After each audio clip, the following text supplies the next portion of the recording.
the college to preserving the blessings of civil and religious liberty through the provision of sound language. Well, this morning introduced the Constitution, the law of nature, nature's God as described in the Declaration of Independence. America's great heritage of liberty that too often slaves falsely deny or deride. Hillsdale's motto is pursuing truth and defending liberty since 1844.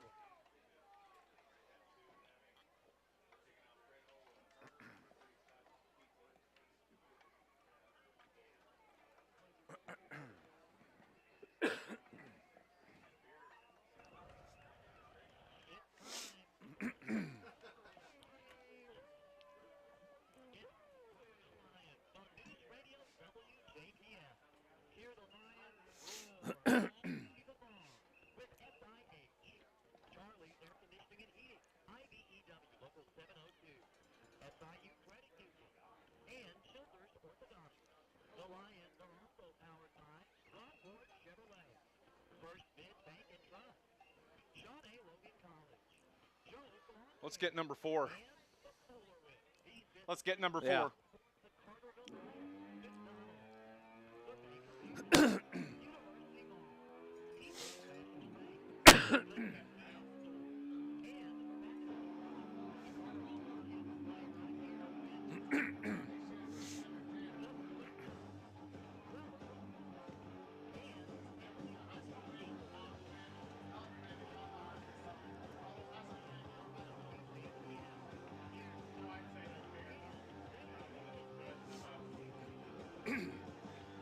Welcome to the pit in Anna-Jonesboro on a Friday night. Dave McKenzie along with my broadcast partner Scott Hudson. Scotty, Carterville 3-1 on the season, and what a game coming off of last Friday night. A big win over DuQuoin, but again, doesn't get any easier when you keep rolling in the river-to-river conference. No, especially when you come to AJ, known as the pit. Brett Dietering's always going to have a competitive team on the field. They lost last week at Nashville handily, but they're 2-2. This is a big game for them because they still have DuQuoin left on their schedule as well. So this is a big game. They don't want to go 2-3 and have to really almost maybe win out to have a chance of getting in the playoffs. Absolutely, and for the Wildcats here tonight, it's homecoming night for the Wildcats. Yeah, homecoming, senior night, those are the two nights that always get kids fired up. They want to win those games, and you know, as I said, they're coming off that big loss to Nashville last week. I'm sure Coach Dietering's got the kids ready to go. And sometimes when you play a team like that coming off a big loss, it's a little bit harder to prepare for them. This is the IBEW Local 702 pregame show, and last week Carterville picked up that hard-fought 28-26 win over the DuQuoin Indians, and it came down to the final couple of minutes of the game. Of course, the big play, the touchdown pass to Peyton Biddle from Andrew Hellriegel, and what a play that was. Yeah, it was, and I was talking to Coach Langtang a while ago. I said, you know what? Good teams find ways to win games like that, maybe when you're not supposed to. I guarantee you 2-3 years ago, a Carterville team would not have found a way to win that game. So credit to this squad who they found out what it's like to win as freshmen. So they know what it takes to win games, and it's just carried over to this year, most of them juniors. But last week, it was the defense that sealed the game. It was the fumble recovery. He caused it. He recovered it, Peyton Biddle. And I tell you what, Scott, if not for that fumble, I really think DuQuoin drives down and they have a shot at winning that game late. Yeah, it's ironic that the entire game, Carterville's defense was really not very good. I mean, DuQuoin just ran the ball between the tackles at will, but it was the defense who came up with the big play. Peyton Biddle stripped the ball from the wide receiver after the catch, and that sealed the 28-26 win for Carterville. And let me tell you this, there's one key stat that just jumped out at me from that DuQuoin game. One penalty, 10 yards for the Carterville Lions. Yeah, and usually when you get to week 4, week 5, those are the things that have got to be taken care of. You know, first couple weeks of the season, you might see a few more penalty flags. You might see a few more turnovers. But Carterville's got to get away from the turnover bug a little bit more, but they've done a very good job, especially last week, of not having those penalties that have cost them. This is your IBEW Local 702 pregame show. That's Scott Hudson. I'm Dave McKenzie, and we are at the pit at Anna-Jonesboro. Great view. It is a beautiful night for high school football in Southern Illinois? I don't know, other than week 1 where it was a little humid, but you got to expect that at the end of August. It has been great weather each and every week. It is perfect out. And, of course, Anna-Jonesboro wanting to celebrate homecoming with a win tonight over your Carterville Lions, but we'll find out. This should be a nice matchup. There's some injuries that Anna-Jonesboro is having to deal with. We'll kind of get into that here in just a few minutes. I had an opportunity to talk to head coach Brett Dial and kind of get his thoughts, a look back at a week ago and looking ahead to this matchup here tonight on the road at Anna-Jonesboro. Stay with us. Coach Brett Dial is coming up next on your IBEW Local 702 pregame show on News Radio WJPF.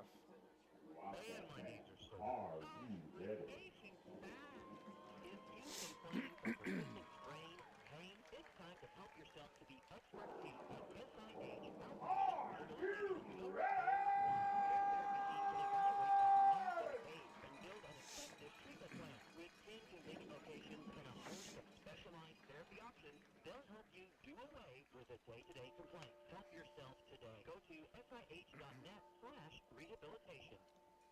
Starting a job at McDonald's starts with a flexible schedule and plenty of opportunities. Start your application today at careers.mcdonalds.com. Jobs you apply for may be in a restaurant or by franchising on McDonald's franchisees responsible for employment their restaurant. Starting a job at McDonald's starts with a flexible schedule and plenty of opportunities. Start your application today at careers.mcdonalds.com.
Ladies and gentlemen, would you please rise, remove your hats, as we honor this great nation with the singing of our national anthem. They're doing the anthem here, Brian. They're doing the anthem here, so keep it until I tell you.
The Southern Illinois River to River Conference stands united in support of good sportsmanship.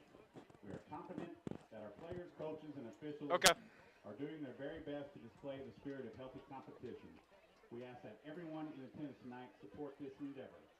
Anna-Jonesboro and Carterville High School, thank you for your cooperation.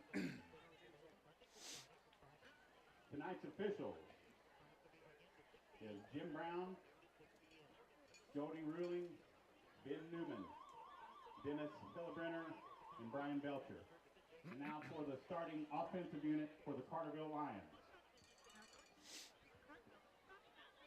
Number 3, junior quarterback, Andrew Hellriegel. Number 4, junior wide receiver, Peyton Biddle.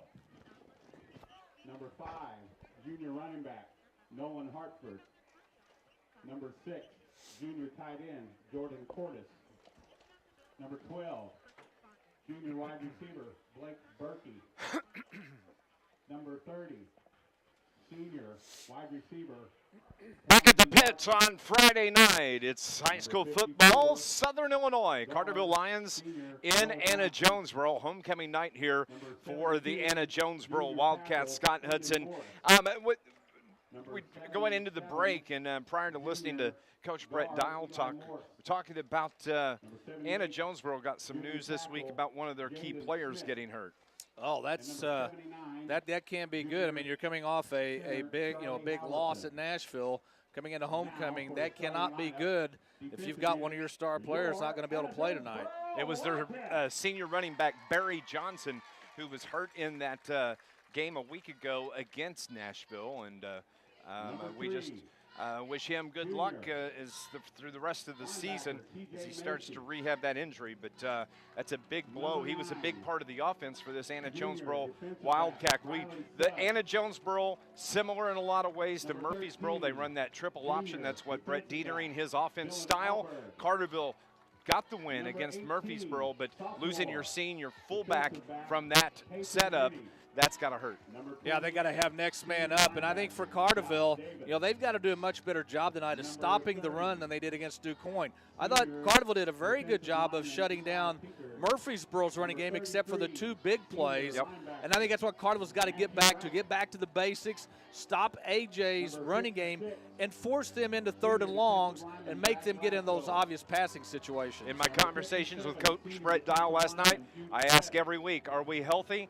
He'll tell me, he said, we're healthy. We're a healthy squad right now. Everybody's back. And a big cog in the game, one of the killer bees.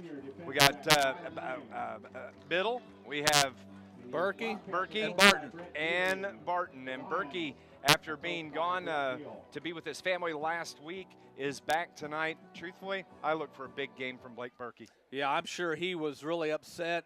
I know why he left, and that he did it for the right reasons. But when you're part of a team like this, you do not want to miss a game. I expect Berkey to have a good game on both sides of the ball tonight. And let's talk about Andrew Hellriegel. Man, what an outstanding game last week. He only had 1 incompletion in that game. He wound up throwing for 188 yards. He rushed for 78 yards. Just an outstanding. And what I like about Andrew Hellriegel is the leadership quality he is showing for this Carterville Lions team. Yeah, he's a tough kid. And again, I go back to when he was a freshman. They went undefeated. He knows what it takes to win ball games no matter what level. And if you go back to last week's game, the play before the touchdown pass, he got hit so hard from behind, and he never saw the defensive end coming. I mean, everybody could sit, and you wanted to yell at him, but he wouldn't have done any good. He got smoked. You could tell he was hurt a little bit, but he got up. Coach Dahl called the timeout, set up the game-winning play, and Hellriegel's just a tough little kid. And don't forget, this is another key thing about that game-winning touchdown pass against DuQuoin last week in conversations with Brett last night. Of course, you mentioned that Andrew just got plowed. That's what set up the 4th down and 15 for that play. But he said if it's not 4th and 15 for the Lions, DuQuoin plays that defensively a lot different. If it's and he said our play call is different too. Everything just kind of came together. It was a long 4th and 15. He said they weren't expecting Hellriegel to roll out, and those safeties Biddle was able to get behind him and the rest is history.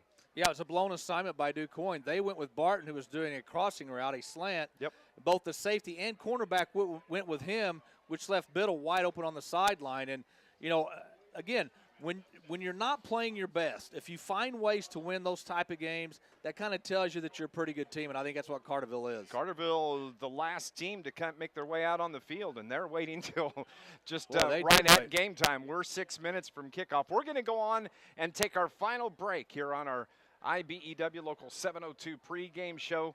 When we return, we're going to have the kickoff between the Carterville Lions, the visiting team tonight, visiting the pit at Anna-Jonesboro to face the Wildcats. You're listening to Lions football on News Radio WJPF.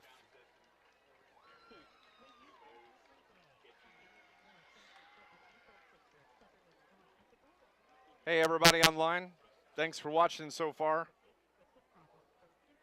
Hopefully, the audio is good tonight. The video will be better tonight.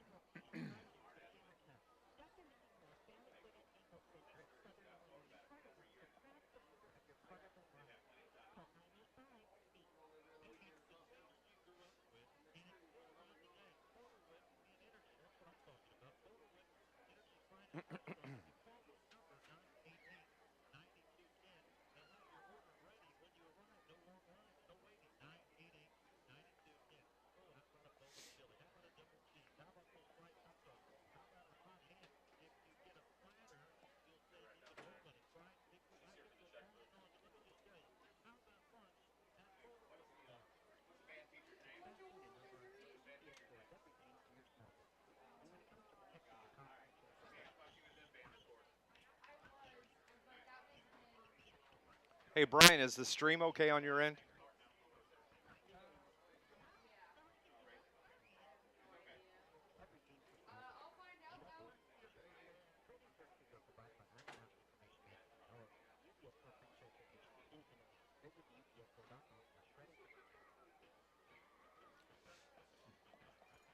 Welcome back to Anna-Jonesboro. Dave McKenzie along with Scott Hudson. Braden Fogel from the Southern standing by in case one of us goes down. Scott had barbecue and pizza tonight, so you may have to step in. Just be on standby. So okay. Of course, Braden with the Southern and his first Carterville game of the year, although he's seen Anna-Jonesboro play 3 times here this season, so he's the analyst for Anna-Jonesboro Wildcat football. But both teams are out at midfield right now as they go through the coin toss. Let's run down some of the other games around Southern Illinois tonight. Pinckneyville is at DuQuoin. Cahokia and Carbondale got canceled here late this afternoon. Yeah, I did, and Carbondale catches a break, I think, because Cahokia, who really kind of handled Marion last week, Cahokia was on a roll. Yes, they had lost, 3 games, but they had played some tough opponents. So I think Carterville caught a break. And I heard this morning, Cahokia sets their schedule up to where they play their toughest games at the beginning of the year, and because they roll toward the end, looking toward the playoffs, like to get a 6-3 record type there. But Carbondale picks up the win with the Cahokia dropping out due to COVID. Marion on the road at Mount Vernon tonight. Nashville is playing a non-conference game. They're at Marquette. Redbud is at Sparta. Harrisburg at Massac County. Murfreesboro at Heron. Homecoming in Heron this evening. El Dorado is at Hamilton County. Carmi-White County at Fairfield. Centralia is at Altoff. Madison is playing Nokomis.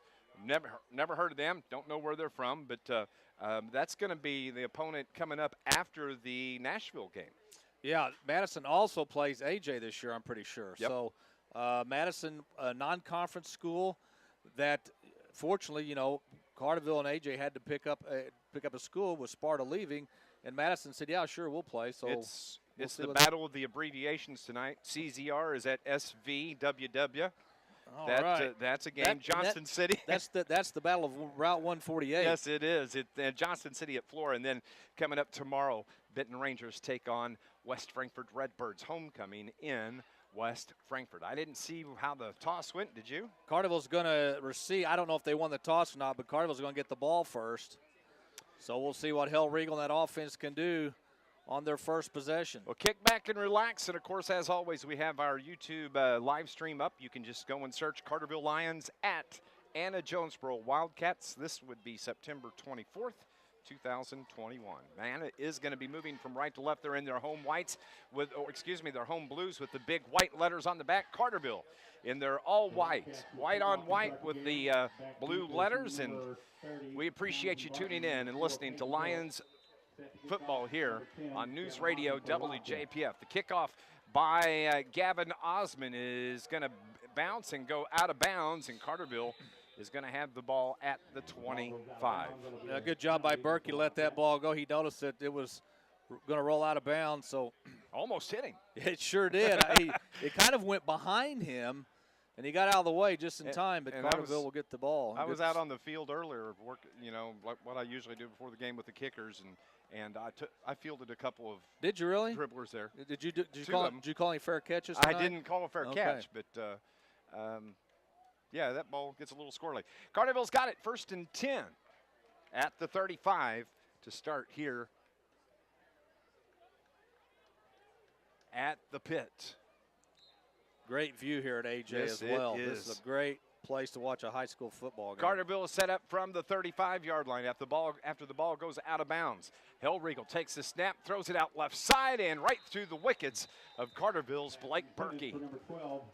Of course, Blake was gone last week and kind of figured that might be the play you might see. Yeah, a little rusty. It had been about a 6-7 yard gain, and he only had one guy out there between him and the end zone. So if he could break that tackle, he might have taken it in for 6, but kind of turned his head just right when the ball got there. He knew he was out there on single coverage, and I think he was thinking about what he was going to do after the catch. Okay, so it's 2nd and 10, and Hellriegel bobbles the snap, but he tries to take it to the outside. That Wildcat defense is right there, and it's going to be a loss of 2 on the carry.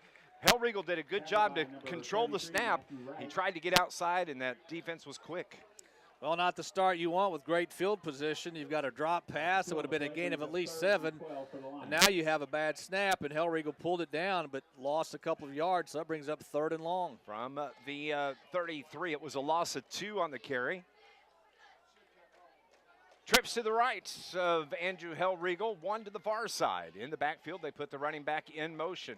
That's Hartford, but Hellriegel rose to his right, wants to throw, has Hartford wide open. Hellriegel's going to keep it. Takes it across the 40. He's got a first down across midfield to about the 47-yard line of Anna-Jonesboro, and what a run from Andrew Hellriegel. Well, Hellriegel did a good job to survey the situation. Once he got about to the 30, he noticed that he had a lot of running room towards the nearer sideline.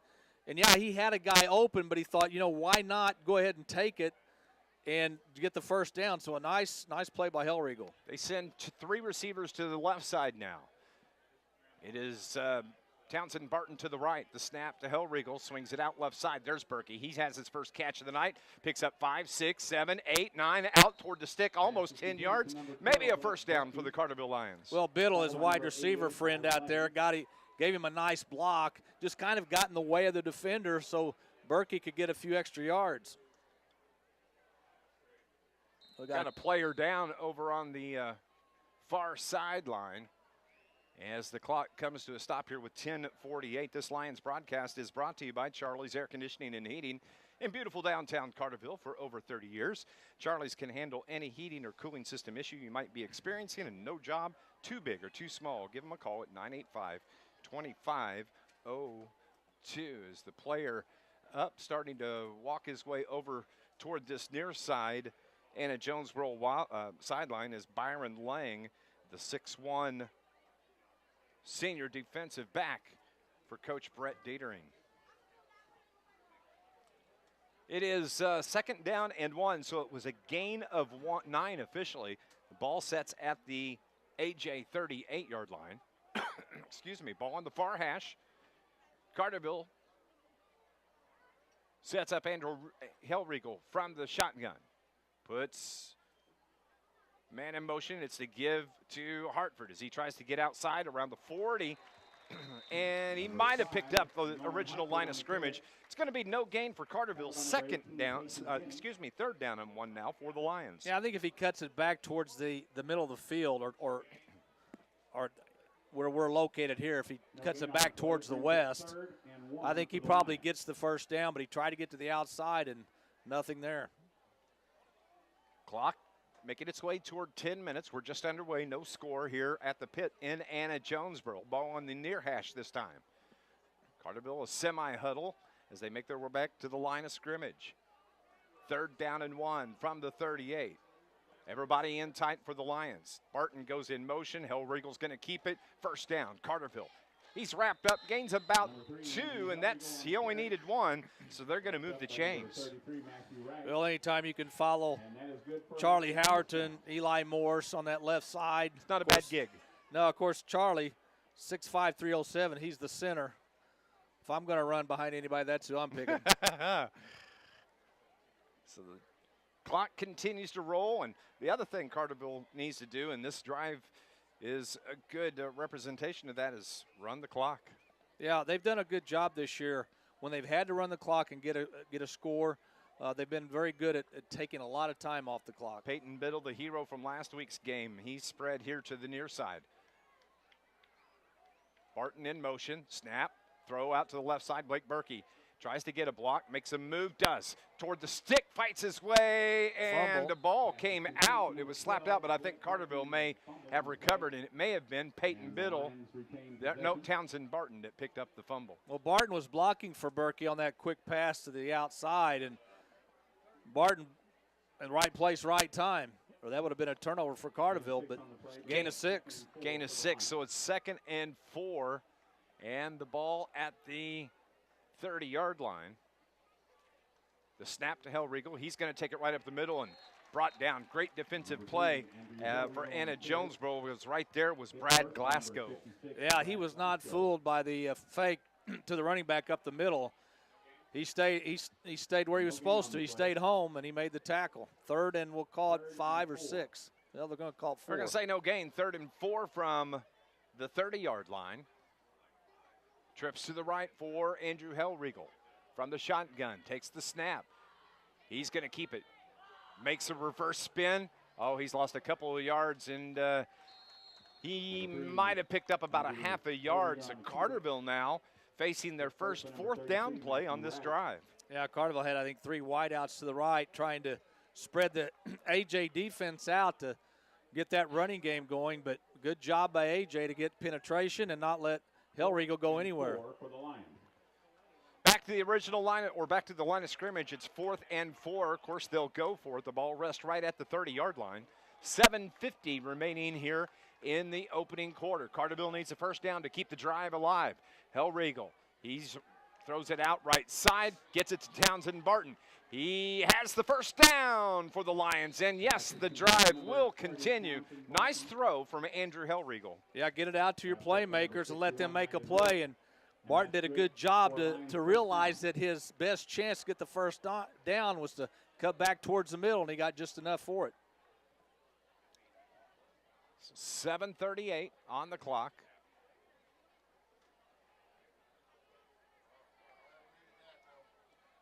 First and 10 from the 24. 2 receivers right, 1 to the left. Hellriegel. He gives it to Hartford. Runs right straight up the middle, follows his offensive line. Nice gain for the Lions on the 1st down carry by Nolan Hartford. And Eli Morse, one of the offensive linemen that was there leading the way. It's good to have Eli back. He's a big cog in that offensive line for Carterville. Ball is at the 19-yard line. It's a 2nd and 5, a gain of 5 on that carry by Nolan Hartford. Carterville moving left to right on your radio dial as you look at the offense. Rolls to his left, throws it out left, caught. That is Peyton Biddle as he spun down to about the 5-yard line. 1st down and goal for the Carterville Lions. Hellriegel rolls to his left. He waits for Biddle to come open. He doesn't throw the ball to a spot. He waited for Biddle to get open. And then that's not an easy throw. I know it's not very far downfield, but anytime you have to turn and throw against your body, that's not the easiest throw to make. 1st and goal from the 5 for the Lions. Hellriegel. Barton in motion. It's the give to Barton. Cuts it up inside, and It's got to be in. touchdown, Carterville Lions. The 5-yard touchdown run from Townsend Barton. Well, the first 2 plays of that Carterville opening drive did not go well, but once Hellriegel on 3rd and long, ran the ball to the near sideline and picked up the first down. Then they kind of got in sync. They kind of settled down, took a deep breath, and in the long drive with 6. That was a 13-play drive to open the game for the Lions. They scored with 6:23 remaining here in the opening quarter, and it'll be Jaron Lutenbacher for the extra point for the Lions. On the hold, it is going to be Andrew Hellriegel as is there a flag? AJ moved. So it's going to be offside on the Wildcats. Against the Wildcats. And it looks like Carterville's going for 2. They would. They'll move the ball up half the distance to the goal. That was a quick decision by Coach Dial. Move the ball a little closer. We're going to bring in the offense. So, going for 2. Hellriegel's going to keep it. Carterville picks up the 2-point conversion, and with 6:23 remaining in the first quarter, Carterville leads the game 8-0. You're listening to Lions football on News Radio WJPF.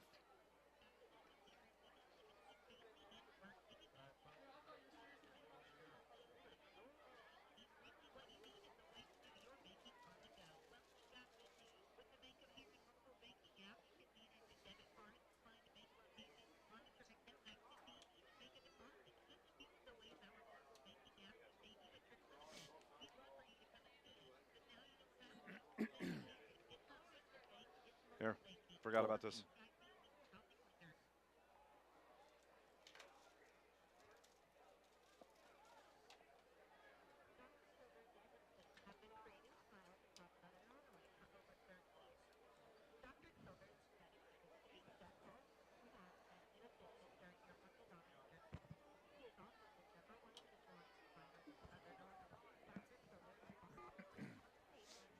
For the Wildcats, number 3, TJ Macy, and number 13, Dylan Albert.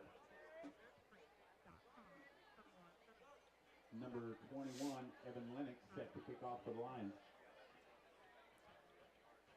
Carterville Lions take the first drive of the game and drive it right down the field and score. They lead it 8-0. Yeah, good opening drive, as I said, except for the first 2 plays. Carterville's on top. Carterville kicks away to our right. Great kick. That is Mr. Lennox on the kickoff, and so it's going to be 1st and 10 for Anna-Jonesboro. They'll have it at the 20-yard line. I think a lot of people don't realize how important it is to have a guy that can kick it into the end zone in high school football. I know it happens more now than in past years, but still, when you have somebody who can boot it to the back of the end zone and force the other team to start at their own 20, that's big. And he's done it, Scotty. He's done it consistently all year long. He's like another weapon. Yes, he is. Offense for the Wildcats on the field. Carterville leads it 8-0. First possession of the game for the Wildcats. As it's the quarterback keeper, it's Gavin Osmond, gets away, runs it right off left tackle. Big gain as he carries that out across the 40 to about the 42-yard line, and that's a big gash in that Carterville defense. Well, not that it would take much, but it faked me out. I didn't know he had the ball. I thought he'd hand it off to the running back going up the middle, and a big first down, a big gain on first down for AJ. And the quarterback, Gavin Osmond, of course, a senior, 6'3", 190, and with the injury to Barry Johnson, he may have to pick up more of the running game here tonight, more than he usually does. He rolls to his right, throws it out to the right, almost picked off. It's caught out there. What a catch. TJ Macy, first down and more for Anna-Jonesboro. I thought Berkey had that ball dead to rights. Yeah, about another step earlier. Berkey's got that for 6, but he missed it, and the wide receiver, give him credit. You know, Berkey flashing in front of him did not distract him. He was able to catch the ball and pick up another first down. Back-to-back first down plays for the Wildcats. 6 minutes remaining. Carterville leads this game 8-0. And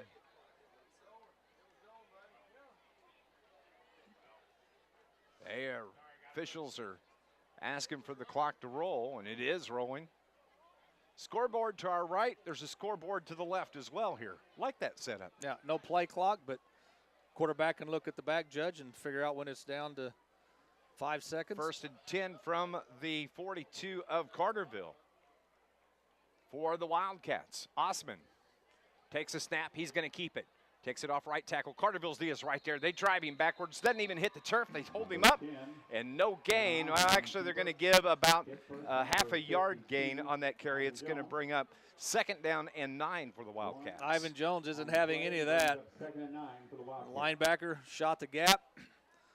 Kept that to a 1-yard gain. 2nd down and 9 from the 41. Wildcats break huddle. They huddle after every play. From the far hash, one receiver to the left, one in the slot. Bring a man in motion. He settles at the end of the line. That is Eli Petcord. Osman is going to keep it. Number 33, Matthew Wright. Actually, that was Matt Wright, the carry for the Wildcats. Defense stout right there for the Lions. That man again, Ivan Jones, the senior. He's having a heck of a first series for this Carterville defense. 3rd and 8 from the 40-yard line. And this is the situation Carterville wants to put A.J. in. 3rd and long, obvious passing situations. Cordes, the defensive end for Carterville, look for him to try to get in there. They put 2 receivers out to the right side. Jet back comes in motion, handoff. No, Osman keeps it, and he's going to drive his way out. That's a beautiful run from Gavin Osman. He just put his shoulders down, drove those legs, picked up the 1st down by about 3 yards. Well, he had 3 players draped on him. Zachary Rice was one. And that's good. And a couple of other ones, but they were trying to tackle him high, and he was able to keep his legs churning, and that's another A.J. 1st down. That is the 3rd 1st down on this drive for Anna-Jonesboro. It started at their own 20. It's at the Carterville 32 with 3:50 remaining here in the opening quarter. Carterville leads it 8-0. Wildcats take the snap. On the reverse, bang, right there. Defense blows up the play as it was the handoff to Anna-Jonesboro's Josh Davis. Cordes, the guy I just mentioned the play before, came straight across the line of scrimmage, and the running back ran right into his waiting arms. So a loss of about 3. It'll be up 2nd and 13. From the 35-yard line. Big defensive play by the Lions. I know it's homecoming here tonight, but I don't think Cordes was asking him to dance. I don't think that was. It was a slow dance. It was very slow.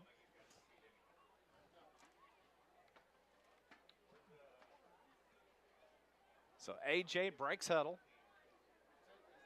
Under 3 to play. Clock rolls. Just to our left here at the pit, and the timeout is called by head coach Brett Dietering. We're going to take a break as well. Carterville leads at 8-0. Anna-Jonesboro is driving. They're facing a 2nd and 13. This is Lions football on News Radio WJPF.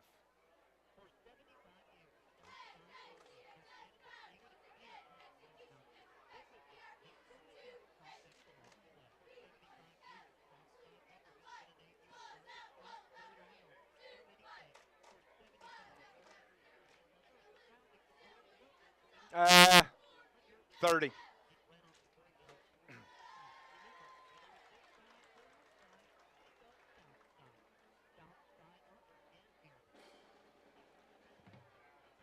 This Lions broadcast is brought to you by Farm Fresh of Carterville, where support comes from. Farm Fresh, under new management since 2018. They're open every day. Farm Fresh offers local meats, craft groceries, hard-to-find candy, milk in a glass, chocolate milk. Scott Hudson at Farm Fresh in Carterville. Nothing better than that out of a glass bottle. Are you like kidding me? Shake when you pour that out. I'm telling you. 2nd down and 13 for Anna-Jonesboro. The ball at the 35-yard line. 2:51 remaining here in the opening quarter. And as we mentioned, Carterville took their opening drive and scored. And the 2-point conversion. Anna-Jonesboro from the 35. 2 receivers to the right. Running back behind Osman. Takes the handoff on the reverse, gets it to his jet back, and he's brought down. It's going to be back to about the original line of scrimmage, and now it's going to be 3rd and 10 for Anna-Jonesboro.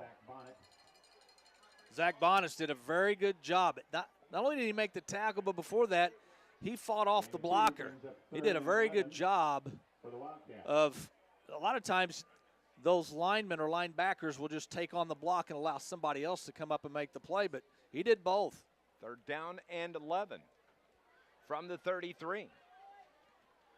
They send a receiver, Dylan Alberg, way out to the far side. One in the slot, one near side. Osman takes a snap, rolls to his right, wants to throw. Pressure from the Lions defense, just lobs it up. It's tipped out of the way, and what a nice job defensively for the Lions. Blake Berkey, but that was almost caught on the tip. Yeah, it was. Berkey just got enough of it.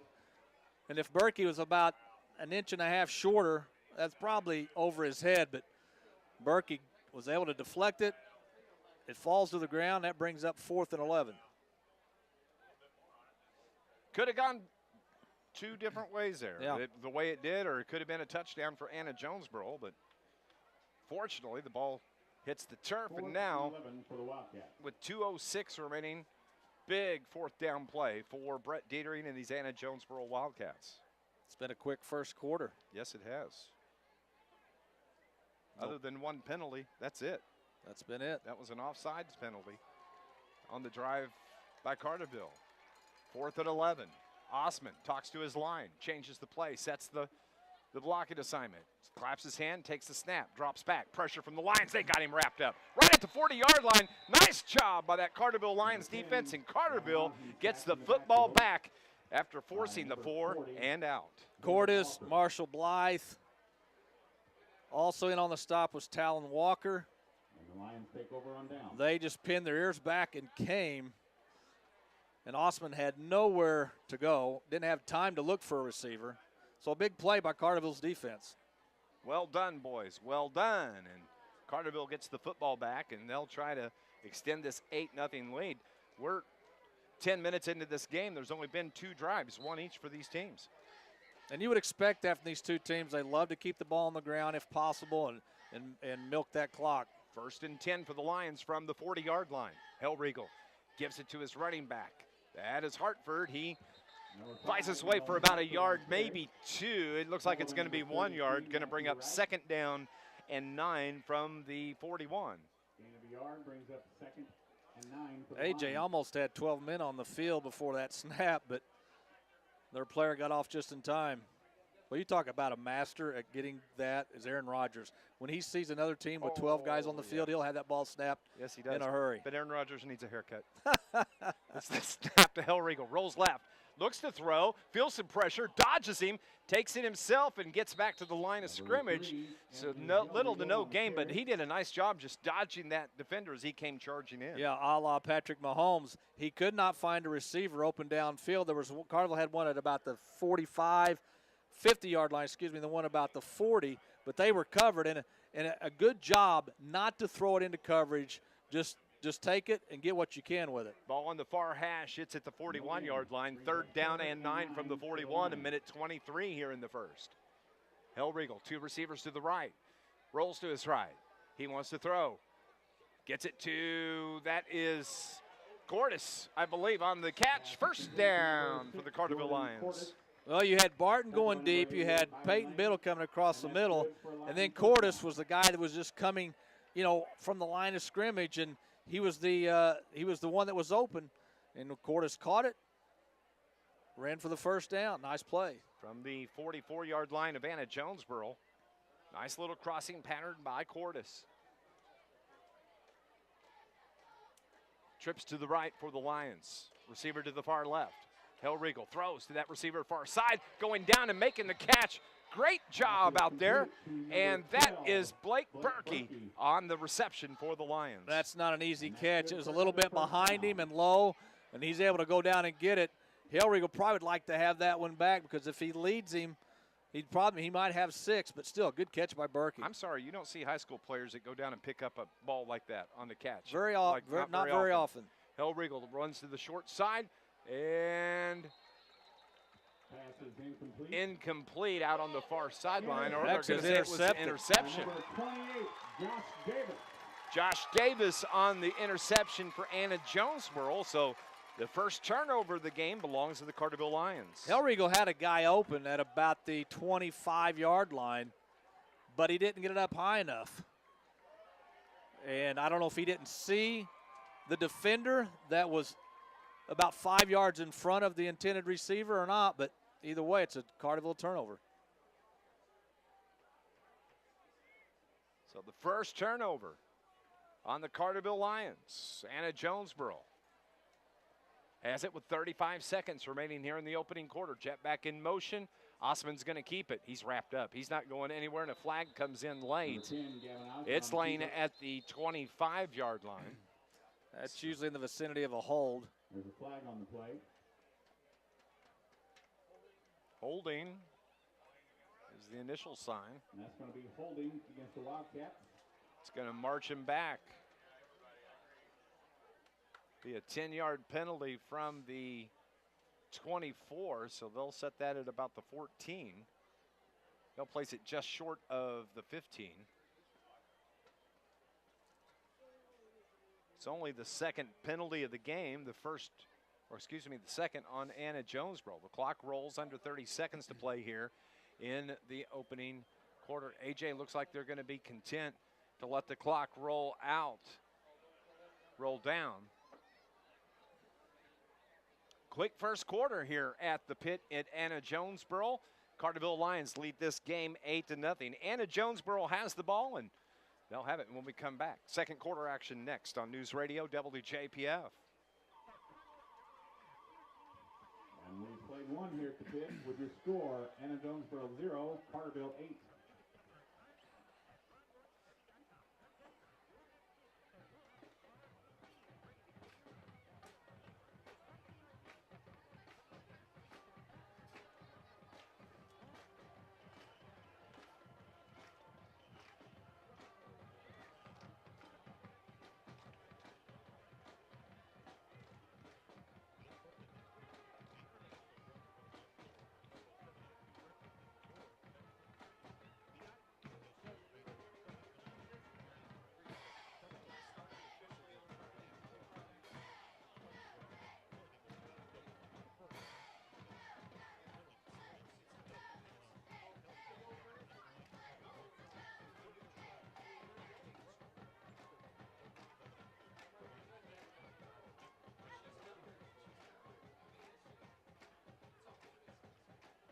Eight to nothing the score as we start play here in the second quarter. Anna-Jonesboro has the ball after getting the interception. Yeah, take away the interception. Carterville with a good first quarter, went down on their first possession and scored. It looked like they were headed for another score, but AJ gets the interception, and now they've got 1st and 20 after the holding penalty. This Lions broadcast brought to you by SIH, where they offer rehabilitation for acute inpatient and outpatient care. You can visit SIH.net for more information.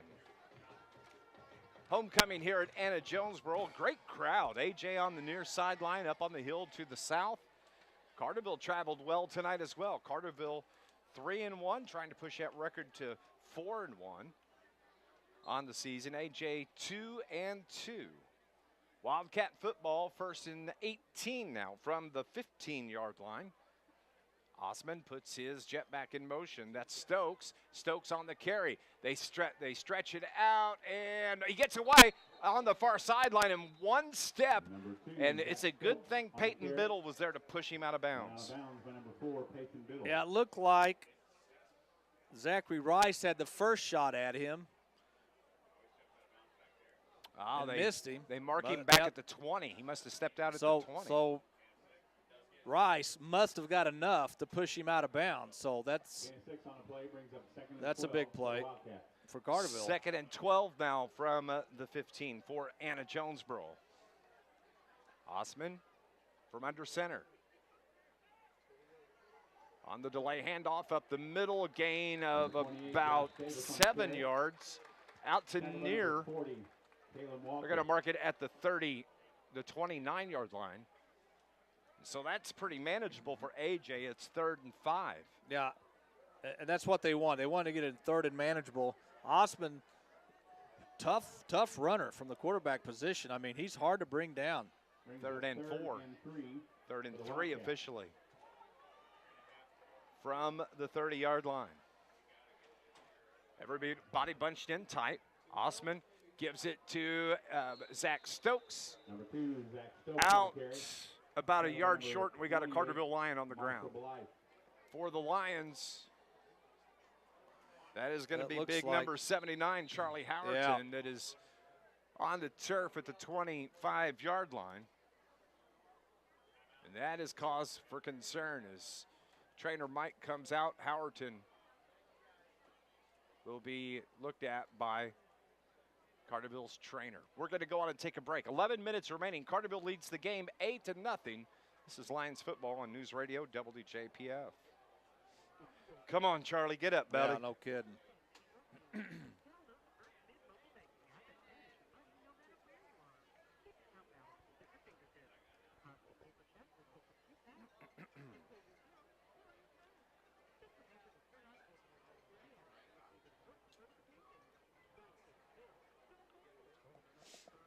Yes, please.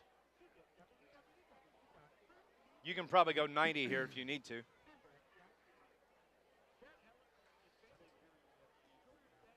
You may be able to go another one after this if you want.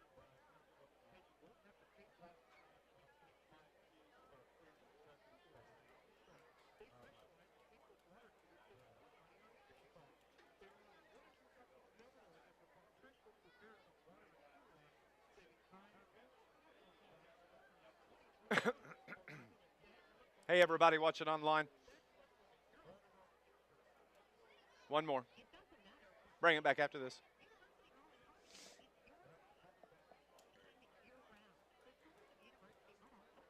Come on, Charlie, get up, buddy.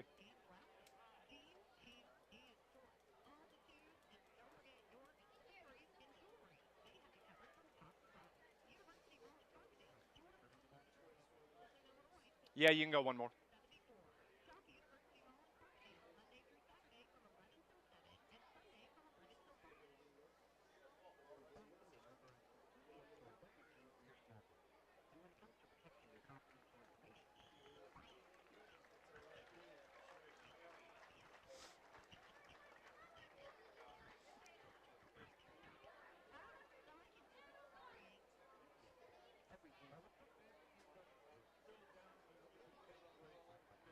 Yep, we're good here. Bring it back.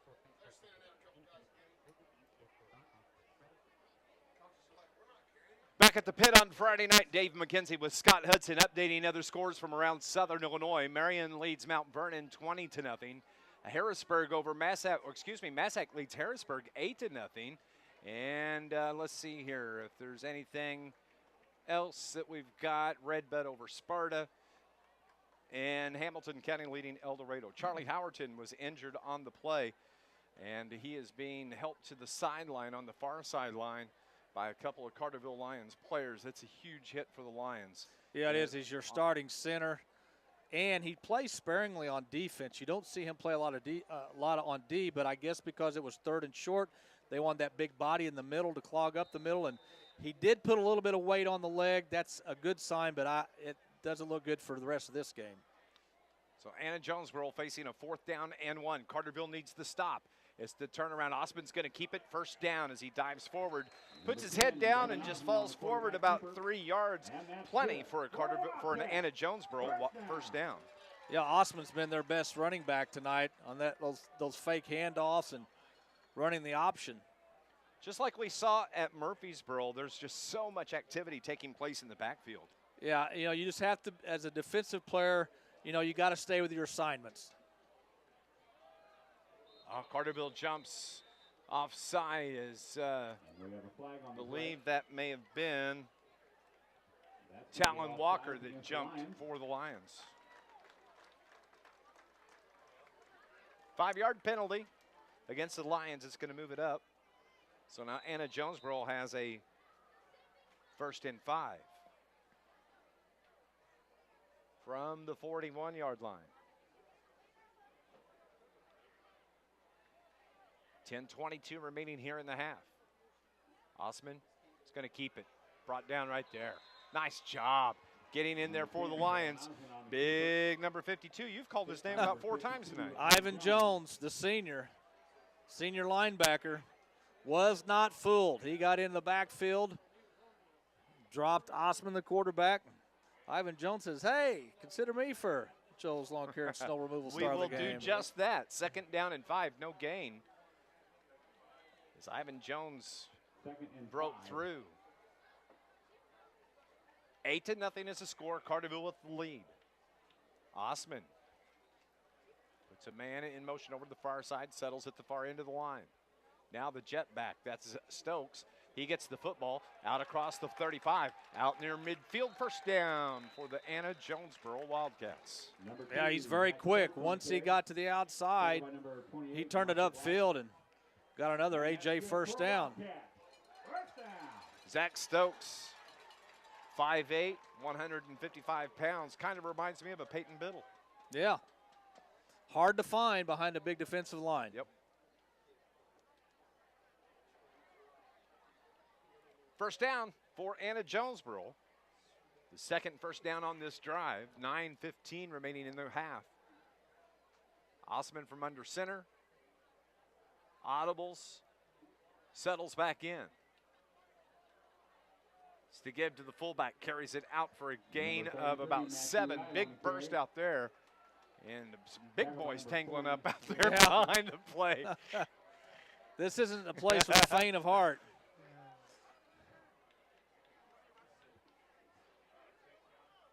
So it's a gain of about 7, so it's going to bring up. Gain 7 brings up 2nd and 3 for the Wildcats. 2nd down and 3 from the 41.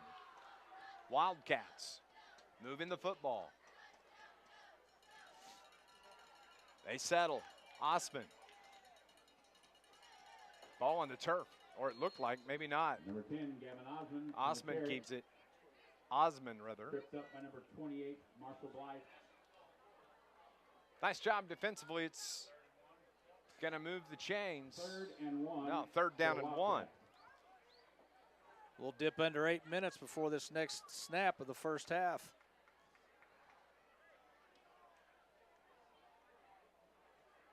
From the 39. Time-consuming drive. This is the 9th play of this drive for the Wildcats. 7:40 remaining, a whistle. Timeout, That's going to Wildcats. stop the clock. Brett Dietering wants to talk to his Wildcats. 7:42 on the clock. Carterville has the football, but Wildcats are driving. You're listening to Lions football on News Radio WJPF.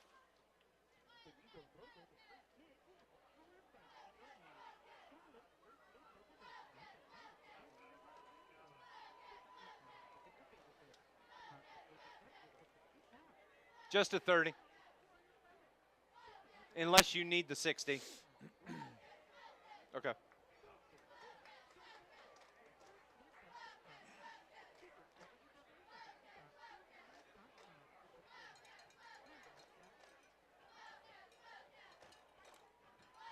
Carterville Lions football is brought to you by IBEW Local 702, the proud supporter of Lions sports. IBEW Local 702, dedicated to providing a better lifestyle for members and a better life for all. Anna-Jonesboro has the football. They're facing a 3rd down and 1 from the Carterville 39. Carterville leads this game 8-0. Murphy leads Heron 7-0 in the 1st half at Heron. Heron's homecoming. Coming up on our halftime report, brought to you by First Mid-Bank and Trust. Scott and I will recap the 1st half action here between these two teams. We'll catch you up on scores from around Southern Illinois, kind of get you set for what's happening tomorrow. Busy day for River Radio Sports tomorrow. 7:42 on the clock. 3rd down and 1 for the Wildcats. Osman keeps it 1st down and more as he just drags some defenders out across the 30 to about the 28-yard line. Man, he's just carrying the load for the Wildcats. Well, he turned, went to his right, had 2 lead blockers plus the offensive line.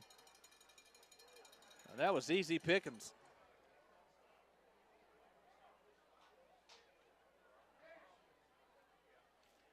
First and 10 now from the 29-yard line of Carterville. Ball right in the middle of the field. One receiver to the right. Reverse out to about the 23-yard line. So it's going to be gain of about 6, it looks like, maybe 7. Second down and short for Anna-Jonesboro. Boy, the momentum really changed on the interception. Looked like Carterville's going to go up by 2 scores, and AJ gets the turnover and marching deep into Carterville territory now. That was a gain of 6 on that carry by Osman. Carterville needs to stop defensively. And it's the give to Zach Stokes. Ball was on the turf. Carterville's there. Lions football. Fumble on the play. It's Carterville's football. Recovered by the Lions. Exactly what the doctor ordered for Carterville. Trying to think, it looked like Berkey was the one that knocked the ball loose for Carterville. The defensive back for Carterville came up. Running back had really nowhere to go. He got to the outside. There was at least 1, maybe 2 Carterville defenders there. And when he tried to go upfield, Berkey knocked the ball out of his hands, and Carterville gets the ball right back. From the 26-yard line. So each team is committed a turnover. Carterville with the interception earlier. Anna-Jonesboro fumbles it, gives it back to the Lions. So Carterville with that 8-0 lead, they can try to extend that as there's 6:29 remaining here in the first half. Carterville from the 26-yard line, from the far hash. Trips to the right. It's the give to Nolan Hartford. Out off the edge to the outside, out near first down. I think he's going to be short a yard or so, but a nice first down run for the running back for the Lions. Yeah, that's what Carterville needs, because they haven't had a lot of big plays, big runs on first down. Now you're getting that second and short, and then it really opens up the offense to whatever you want to do.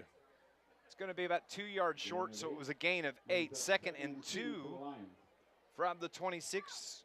Excuse me. Second and 2, first down. That is Hellriegel keeping it out into Anna-Jonesboro territory, but a flag lane back at the 34-yard line, and that's probably a hold. Now you had second and short. Now you're going to have second and about 12, it looks like. And it's not always how many penalties you have in a game, but it's when did they occur? Did it bring back a big play? Did it bring back a touchdown? Chop block on the Carterville Lions, not a hold. So is that a 15-yard penalty? No. Just a 5. Well, yeah, it is. So that Carterville catches a little bit of a break there with that. No, they're going to step it off now. 5. It's a 15-yarder. 15-yard penalty. So, wow. That's just a devastating penalty for the Lions. Ball all the way back inside their own 20 to about the 18-yard line. That's not a penalty you see very often. No, it's not. Can't do that. No. Second down and 18 for the Lions. The ball from the 18-yard line. Snap was high. Hellriegel keeps it. Gets wrapped up just Andrew Hellriegel on the carry. Short gain. Going to bring up third down and forever for the Lions. Noah Johnson is now the center for Carterville after Charlie Howerton went out with what appeared to be an ankle injury. Hopefully Charlie's going to be okay. I don't know that we'll see him this game, but. 3rd and 16. That was a gain of 2. From the 20-yard line. Trips to the left for the Lions. Hellriegel takes his time, looks to the far sideline. Call timeout maybe. He's taking his time. Now he does. Lays it up over the top. That is Townsend Barton. Off his hands. Barton just couldn't make the catch. He had beat the D on the far sideline, but the ball falls incomplete. There's a saying in fishing, Dave. It's called catch and release. That's what Townsend Barton just did. He caught and released. Yep. And that's not a good thing in football. The ball probably could have been thrown more towards the inside part of the field. He was kind of looking over, but still, that's catchable. You've got to catch that ball. Carterville is going to be forced to punt for the first time here tonight. 4th and 16 from their own 20-yard line. Bonnet's on to do the kicking for the Lions. They have two receivers back at the 40-yard line. Do the Wildcats. Bonnets takes a snap. He's got a great leg. This one's going to be a little bit short for him, but they get a great hop. It rolls inside the 40 where it's touched right there by the Lions. So Anna-Jonesboro will have the ball at their own 39-yard line with 5:02 remaining, and Carterville has that 8-point lead. It's been a good ball game so far. Been a good game, been well played. Yeah, there's been penalties and turnovers have really hurt Carterville tonight. Almost had another touchdown, or was heading for another touchdown when they throw the interception. Townsend Barton drops. I don't know that he would have gone all the way, but it would have been deep into A.J. territory. Murfreesboro now up 14-0 on Heron in the first half. You know, you talk about penalties and turnovers for the Lions. It's kind of been the story for the Lions this year. It has. Other than last week, they only had the one. They've been their own worst enemy. One penalty. A.J. football from the 38-yard line. 1st and 10. Osman drops back, straight back, lobs it up, has his receiver wide open. He got right behind him. That is Zach Stokes. Touchdown. That is going to be a 62-yard touchdown pass from Osman to Zach Stokes. He got behind Biddle and everybody else in that Carterville secondary. And once he caught it, they weren't going to catch him. So the missed connection from Hellriegel to Barton. Carterville has to punt, and one play later, it's 8-6. 4:52 remaining in the half, and Anna-Jonesboro will go for two as they try to tie the score. What a nice pass from quarterback Gavin Osmond as he found his man. That was Zach Stokes for the touchdown reception. 62-yard pass. Well, by running the ball most all night, that brings the defense up a little closer line of scrimmage, and Osmond made him pay. Going for two. Osmond under center, turns around. He's going to keep it, follows the big line. He's got the two-point conversion. And with 4:52 on the clock, we are tied 8-8. Carterville's going to get the ball back. You're listening to Lions football on News Radio WJPF.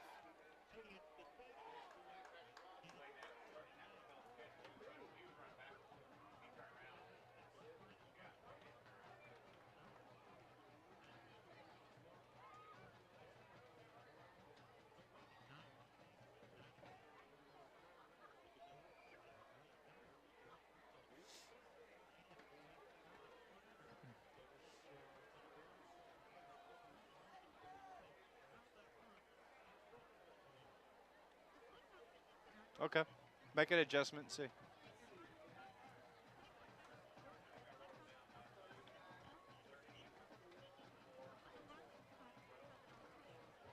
Back deep for the Lions. Number 30, Townsend Barton. Number 4, Peyton Biddle. And number 12, Blake Berkey. Number 10, Gavin Osmond, set to kick off for the Wildcats.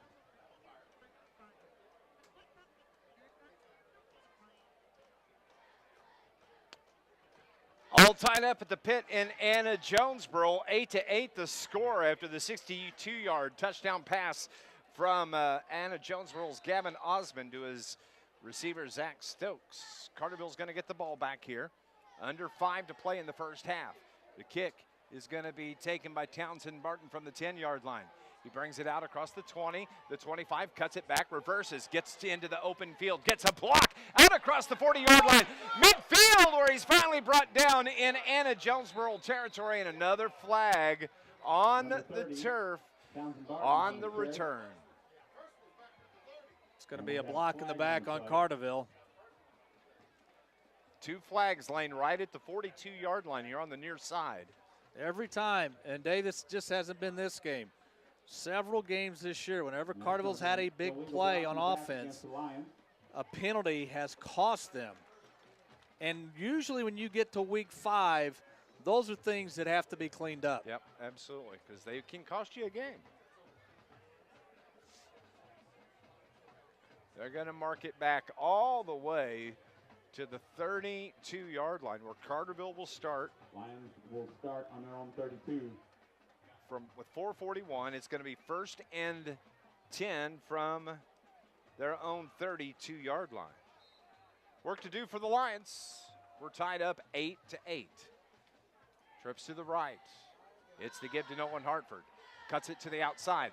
Out across the 40, 45, 50, and into Anna-Jonesboro territory. Big first down carry by Nolan Hartford. Now, Hartford's got a little bit of speed. He's got a little bit more speed than Lanham has, so he can get to the outside. He's done very well in this first half, and a much-needed big gain by Carterville. They mark it at the Carterville 49-yard line.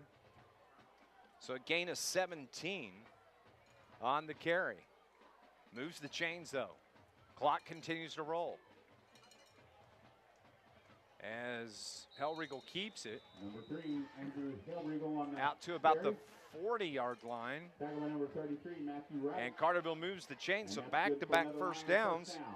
for the Lions. Hellriegel wasn't even touched till about 9 yards downfield. Great job by the right side of that Carterville offensive line, playing without one of their starters and big men, Charlie Howardson. First and 10 from the 40. 4:20 remaining. Quick pass to the far side. That's Barton. He just runs straight up the sideline. Pass is complete to number 30, Townsend Barton. Been another big gain for Carterville.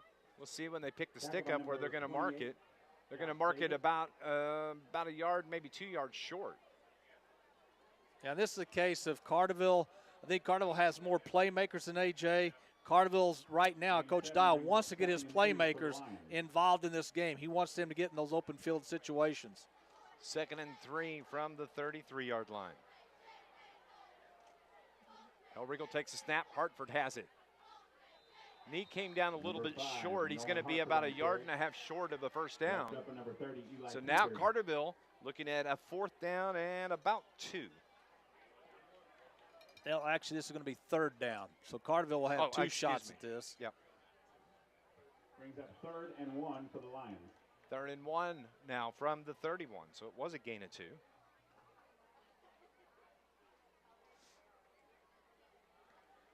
Two receivers near side. Barton in motion, but it's Nolan Hartford. First down, straight up the gut, across the 20, 10, 5, touchdown, Carterville Lions. That is the running back for the Lions, Nolan Hartford, on the 31-yard touchdown run. Nice run by Hartford. Carterville, their own little bit of misdirection in the backfield. Hartford got great blocking by the right side to seal off that side of the field, and Hartford just followed his blockers, went straight up the field. Big score for Carterville. The drive only took 5 plays.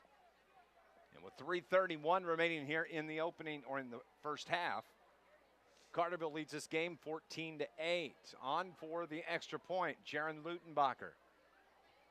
Good hold, snap, kick is good, and Carterville leads this game 15-8. Carterville on top. Stay with us. Anna-Jonesboro gets the football back. This is Lions football on News Radio WJPF.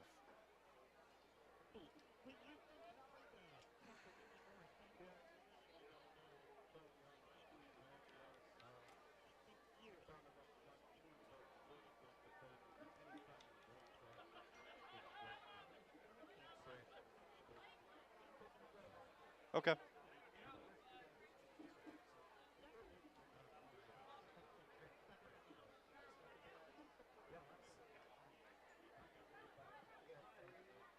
Thank you. Back deep for Wildcats, number 3, P.J. Macy. Number 13, Dylan Alberg. And number 1, Evan Hall. Number 21, Evan Lennox, set to kick off for the Lions.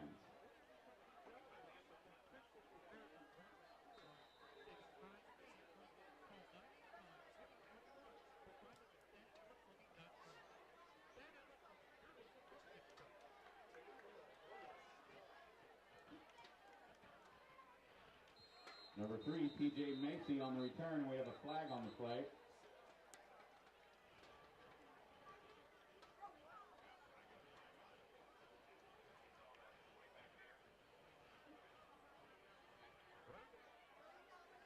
Welcome back to Anna-Jonesboro. Dave McKenzie, Scott Hudson, Carterville football. Yeah, from Carterville. the 324. Yeah, Carterville kicked off. Return man for AJ got about the 21, but there was a holding call on AJ, so that'll push them back 10 more. And boy, I know there's only 3:24 to go in the half, but if Carterville could get a 3 and out here, maybe get decent field position, and Carterville, I believe, has all 3 timeouts left. And the Wildcats will start on their own 10.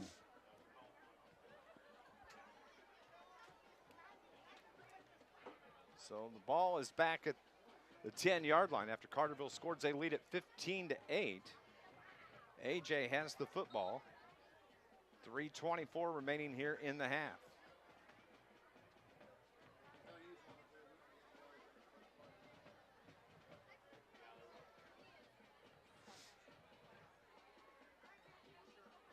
First and 10. Looked like they jumped. Osman's going to keep it. Falls forward for about a gain of 3. It's going to bring up 2nd down and 7 for the Wildcats. Yeah, AJ's only got 1 timeout left.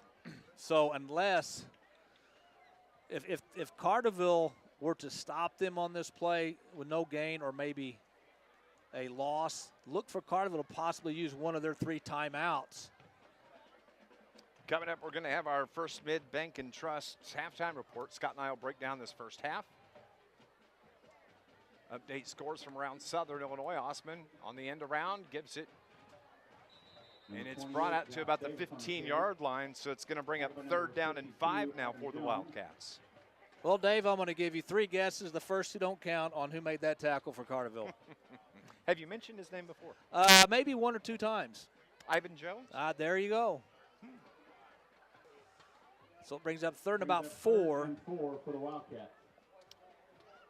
Carterville could, if they could get a stop here, they're going to get the ball back with 3 timeouts left. 2:18 as the clock rolls. Osman under center. Gives it to Stokes out on the far side. He got it just barely. Pick up the first down by about 6 inches out there on that far sideline. So it's going to keep the drive going. And as soon as they set the chains, the clock will continue to roll, which it does under 2 minutes. From the 20-yard line, 1st and 10. Just enough for that first down by Stokes on that carry. From the far hash. Osman keeps it, and little to no gain. And again, is that Ivan Jones? Zachariah Miller. Zach Miller. He says, I'm going to get in on this. Give me some of that. Yeah. Murfreesboro leads Heron 21-7 with 32 seconds left in the first half. Timeout taken by Coach Brett Dial with 1:25 remaining. Here in the first half, we'll pause 30 seconds. This is Lions football on News Radio WJPF.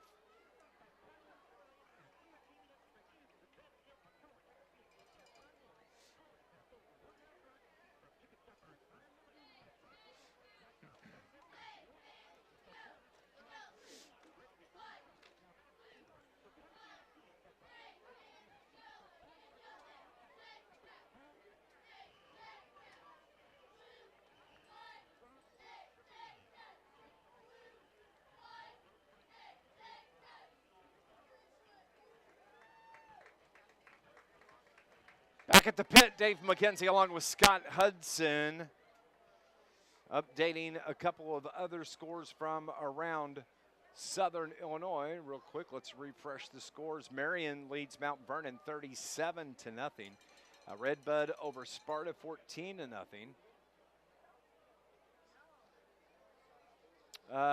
Centralia over Althoff 16-14. Hamilco leads El Dorado 14-8. Carterville leads this one 15-8. 1:25 remaining in the half. 2nd and 8 from the 23 for the Wildcats. Osmond brought down in the backfield. He got it. No, on the handoff. Number 33, Matthew Wright on the carry. That is number 33, Matt Wright on the carry. That was a well-played play. Yeah, Talon Walker was hanging on for dear life because if he doesn't bring him down, it may have been a while before he got brought down.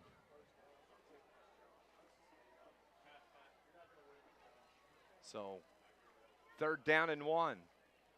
for the Wildcats from the 30. That's going to be a first down carry and keep the chains moving. Second first down on this drive for the Wildcats. Yeah, they had third and about 4. And got a first down on that. 47 seconds remaining, 33-yard line.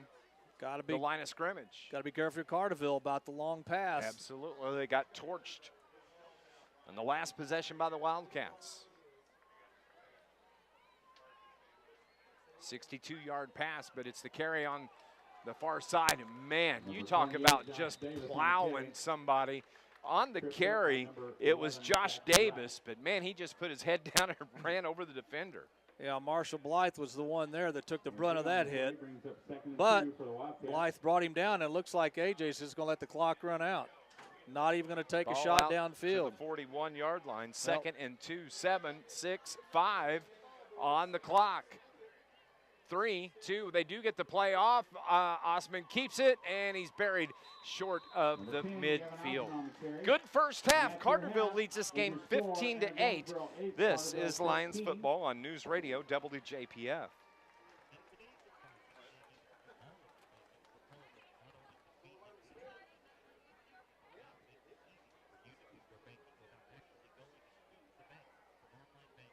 We do like to thank our game sponsor, which is Rise Performance 618. Okay. Building the community through strength.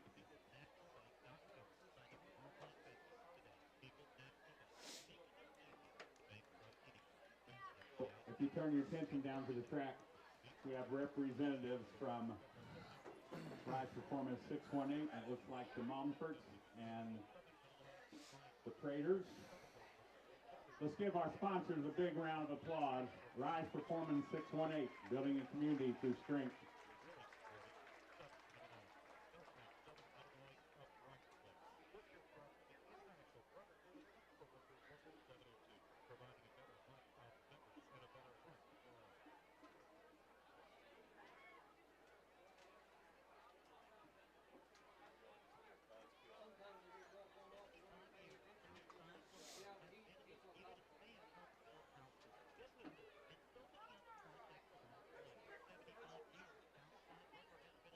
Good evening and welcome to Anna-Jonesboro Community High School 2021 Homecoming Coronation.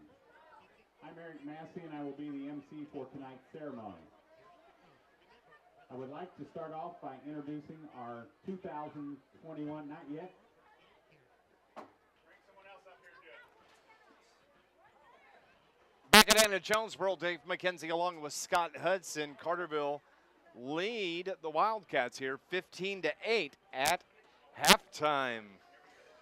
Entertaining first half. Again, Carterville got the ball first. First 2 plays were kind of discombobulated, but then they go down, they regroup, they go down and score. They get the ball back, and it looked like they're going to go in and score again, but Hellriegel throws an interception on the far sideline down around the 20-yard line. And, you know, AJ gets the ball back. AJ finally scores on a long touchdown pass after a Carterville punt. But after that, Carterville seemed to, like, take a deep breath, say, okay, let's just go out there and play Carterville Lions football. They took the ball, drove the field, went straight down the field, got the touchdown, got the extra point, lead 15-8 here at half. You know, that I think this is the third game of 5. Carterville's opening drive, they had the ball. Took it on a 13-play drive to start the game. It was a 5-yard touchdown run by Barton. 2-point conversion was good by the Lions. They lead it 8-0 with 6:23 remaining. AJ gets the football. Carterville forces the change of possession. They get the football back, and on the 5th play of the drive, it was an interception by Anna-Jonesboro. That gave him the ball back. That rolled us into the second quarter. AJ, on the 11th play of the drive, fumbled the football. Carterville gets it right back. Carterville still leads it 8-0. Carterville 4 and out after the punt from Bonnets. AJ then, they just go right over the top. A 62-yard touchdown pass from Osman to Stokes. That was with 4:52 remaining. The 2-point conversion was good, and we were tied at 8. And then Carterville gets the football back on the 5th play of that drive. A 31-yard run from Nolan Hartford. Daniel is a 15-year-old The extra point was son of good, Oregon and that's where we Agile stand. thrower. Carterville leads this Daniel game has 15 6 to 8. siblings, Well, there's some things that Carterville needs to clean up here at half. You know, a couple of costly penalties. Of course, the turnover on a drive that looked like they're going to go in and score. But the key thing is they are leading here at half. Now, AJ will get the ball to start the third quarter. And AJ really did a good job when they had the ball of keeping Carterville's offense on the sideline. I think Carterville has more playmakers. I think Carterville has more big play potential. But when your offense is on the sideline, it really doesn't matter because at that point, looks don't count. Absolutely. Homecoming weekend here at Anna-Jonesboro, and they are bringing out the Queen candidates. And so it's an extended halftime here at Anna-Jonesboro. Got a score update I got to give. Cardinals lead the Cubs at the end is 2 in the second game of their doubleheader, 6-2. Tyler O'Neill hit a 3-run bomb in game 2. He hit one in game 1 on Waveland. The Cardinals are about as hot as you can get in any sport right now. 6-2, Cardinals lead the Cubs at the end of 2. I'm having flashbacks to 2011 with the Cardinals. I'll tell you what, I thought that they would be able to stay in the playoff hunt for the wild card. I did not know that they were just going to like be a tsunami and just wash everybody out of the way. But that's exactly what's happening. And maybe it's just a case of the Cardinals are finally playing up to their potential. Absolutely. We're going to go on and take our first break here of our first Mid-Bank and Trust halftime report. When we come back, we'll update scores from around Southern Illinois. Carterville Lions lead this game 15-8. You're listening to Lions football on News Radio WJPF. Spare time he enjoys hanging out with friends and playing football. Bradley's future plans are to work at ACBL on a barge boat. Peyton is the 17-year-old daughter of Kendra and Rodney Sykes. Peyton has one brother, Dalton. Peyton's school activities include Beta Club, NHS, Mu Alpha Theta, YAC, and softball. In her spare time, she enjoys coaching the Jonesboro Junior High softball team. Peyton's future plans are to attend Three Rivers and Poplar Bluff, Missouri, to continue her academic and athletic career. Our next King and Queen candidates are Barry Alexander Johnson and Olivia McKinley Lawrence. Barry Alexander Johnson is a 17-year-old son of Ted and They Leslie can beat the Johnson. Dodgers in one game. One sister, Scarlett, and 2 brothers, Jake and Christopher. Barry's school activities include football and wrestling. In Barry's spare time, he enjoys fishing and hunting. Barry's future goals are to live his life to the fullest. Olivia McKinley Lawrence is the 17-year-old daughter of Derek and Amanda Smith. Olivia has 5 sisters, Haley, Emily, Ashlyn, Savannah, And if they start Clayton Kershaw, they do beat the Dodgers.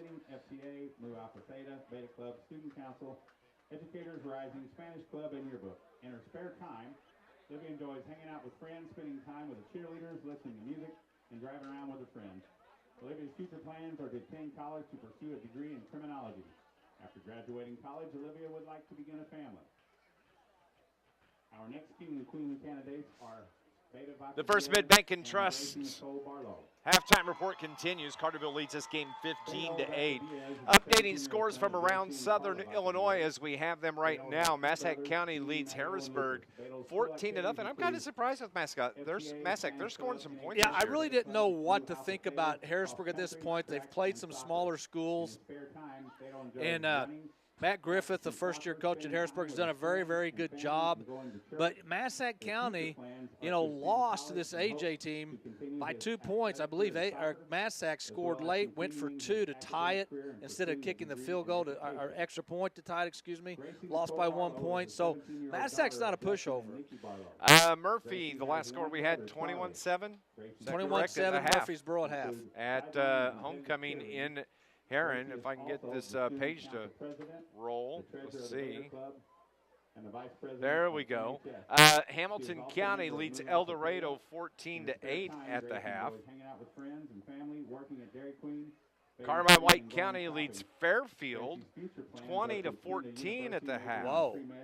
That would be a big upset tonight if Carmine White County can hold on. At the half, no score between Johnston City and Flora. That's a little bit of a shock. That is a little bit of a shock. 17-year-old son of Melanie and Kenny Blackburn and Stan and Tara Richardson. My phone Ken's is not school working activities include golf, the right bake way club. here, Scott Ken Hudson. is also the vice president of the Let's student see. council. In his spare time, he enjoys golf, playing with friends. I'll and keep hanging out trying. with One Natalie. for Camden's future plans 5 are more to seconds, attend Maryville and that's it. University to become a physical therapist. Let's Natalie see. is the 18-year-old daughter of Todd Brown and Christy Casper. Here, Natalie has 2 siblings. that's good Joey radio and right Laura. there, Scott Hudson. That's- I don't care Hey. who you are. Include cheerleading, Ah, there it goes. educators Duke Coyne the Union pounding County Pinckneyville PTO tonight, program, and the 27 Yearbook to Committee. nothing. Natalie is also the representative for the class of That's 2022 also Duke Coyne's homecoming students. Yes, it tonight. is. In Natalie's spare time, she enjoys spending time with family. Of course, spending tomorrow hours in Rural King with her it's dad, going to be the Benton and hanging out with Rangers. Camden. Natalie's future plans They are at West to Frankfort, attend and I believe it's SIUE homecoming to pursue a for degree in West education. Frankfort tomorrow, and that's a 12 noon kickoff Our next King of in Queens the candidates Battle are of Franklin Keeganville County. Keller and Tabitha Yeah, Marie Benton's Smith. off to a great start this year. Of course, they beat Carterville in week 1, 23 to 6. Keeganville Keller is the 18-year-old And son really, of take Norman nothing and away Ashley. from Benton, Keegan has but they 2 have sisters, not. Kylie, I would Jody, and like to Kylie. see, At school, after Keegan is involved in Carterville, the investigating combined football. record In of the spare teams time, they've Keegan played, enjoys lifting, because they've running, played fishing, Sparta, hanging out with they've friends, played and being a Pinckneyville, member of the they're Public playing Pursuit Frankfurt Outdoors. tomorrow. They played Heron. Keegan's I don't know future that any plans are to team's work for the railroad. has a win Tabitha that Marie Smith is Benton the has played 17-year-old after the daughter Carterville of game. Tim and Tammy Smith. I think you're She has one correct. sister, I don't With think the anybody's got a conversation win. I had in-law Jake. with one of my friends today At school, Tammy makes from Wildcat Benton, shirts and decals. She you also know, and helps Mrs. Clay they Horn still have to play pack food for Massac. Friday night football games. In her Let's spare see, who time, else Tabby were we enjoys hanging talking out about? with her Harrisburg family and friends. And um, She loves to Murfreesboro. go to the and lake, go Murfreesboro. camping, and So spend time really, on the boat. how Tabby Murphy and plans to attend Carterville college and rolls become a fifth will grade depend teacher. on how Benton Next, we Right. will introduce handles our King where Bear they're and Flower seated Girl for tonight's in the ceremony. playoffs at the end of the year. Right, Our King yeah. Bear for the And night that's, is it's hard to Joseph believe. Michael This is, Candace. we're almost through 5 Joseph weeks of the high school is the football 3-year-old season. son of Carterville in a Matthew very Christian good Candace. position. If they could Joseph win enjoys here playing tonight, with adventure toys, they'd go to swimming, 4-1 going to on the school, hanging season, out with his set cousins, themselves reading up books for a with good mom, and going to final places 4 like Carterville games, Dad. get His future themselves plans into are the to drive a dump playoffs, truck and get play a good sports. seed, possibly get a home Our game. Flower Girl for the And I night know is coaches always say, Sarah well, Kay we're just Hayes. worried about the next game. But you know Sarah is what? the We're 3-year-old daughter broadcasters. of We can Richard look and forward Alicia to Hayes. we can look forward. She has one We can little look brother, down the Rex. road. So Carterville, if they could get a win here tonight, would really set themselves up for a very, very good regular season. And just while we're talking about next week, Carterville hits the road. They go to Nashville to take on the Nashville Hornets, and this is the game that I usually miss. And again, this year I'm going to miss that. And just for everybody that's watching the live stream tonight, there will be no live stream capabilities as far as what we do for our broadcast on YouTube for next Friday night's game at Nashville. I got to be out of town. Scotty's going to have the assignment, and that'll be next Friday night at Nashville. And the way things are shaping up, that's going to be for the conference title. Yeah, I'm sure it will be, because after that, Carterville only has Pinckneyville left in the conference play, and that's 2 weeks. 2 weeks after the Nashville game. So yeah, that's basically for the conference. And when you looked at the schedule before the season started, you thought that's probably how it was going to play out. And now again, we don't want to get ahead of ourselves. We still have a half here. Exactly. But if Carterville could win, that would be for the conference championship. Absolutely. Busy day tomorrow in Carbondale. Scott Hudson, family weekend for SIU. Family weekend. Boy, what a dominating performance last week by SIU over Dayton. I think a lot of people expected that. I don't know if they expected 55-3, but SIU is just such a good football team this year. Family weekend, as you said. Sports Voice on location. We'll go from 11 to 1 tomorrow, leading up to the pregame with Mike Reese and Gene Green on CIL-FM. Of course, Sports Voice, the original, at 8:02. Mike Murphy and I, and then Dave will join us at 9 o'clock. We'll talk about all the high school games, the Cardinals' hot streak that continues, college football, NASCAR hockey season starting up. A lot to talk about tomorrow on Sports Voice. Yep, that'll start at 8 o'clock. We'll name the high school football team of the week tomorrow. Last week, let's see, who was it? Johnston City? Last week was Benton. Benton, that's right. Yeah. But that all starts at 8, and then Sports Voice on location from SIU. We're going to be broadcasting live from Saluki Row, starting at 11 o'clock kickoff. The Dogs and Illinois State, and I tell you what, Salukis want to bury Illinois State tomorrow. Yeah, there's not a lot of love between the two teams. Let's just say it that way. They've had some, they've had some on the field. We'll just call them issues over the past. But last time these two teams met was 2 years ago, and Illinois State won. Last year, Coach Hill was not very happy with the Redbirds because they pulled out of the spring game, citing, and I'm using my fingers as quotation marks, injuries and depth issues. I think it's probably more like COVID. They just didn't want to have to play anymore. But Coach Hill, I'm sure, is licking his chops to get Illinois State on the turf tomorrow and beat them pretty soundly.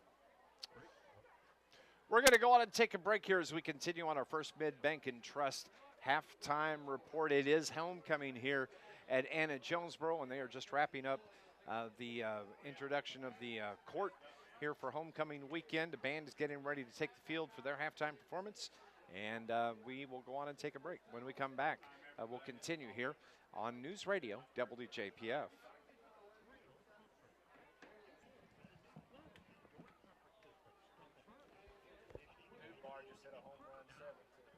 Wow.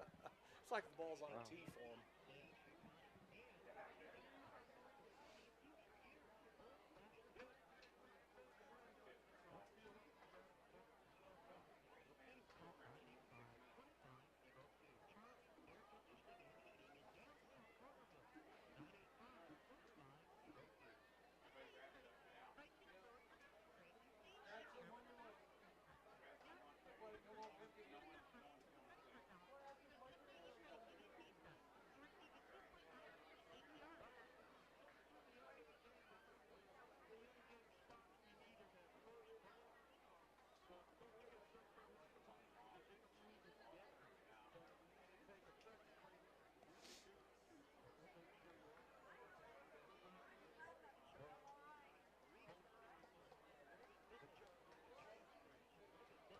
Okay.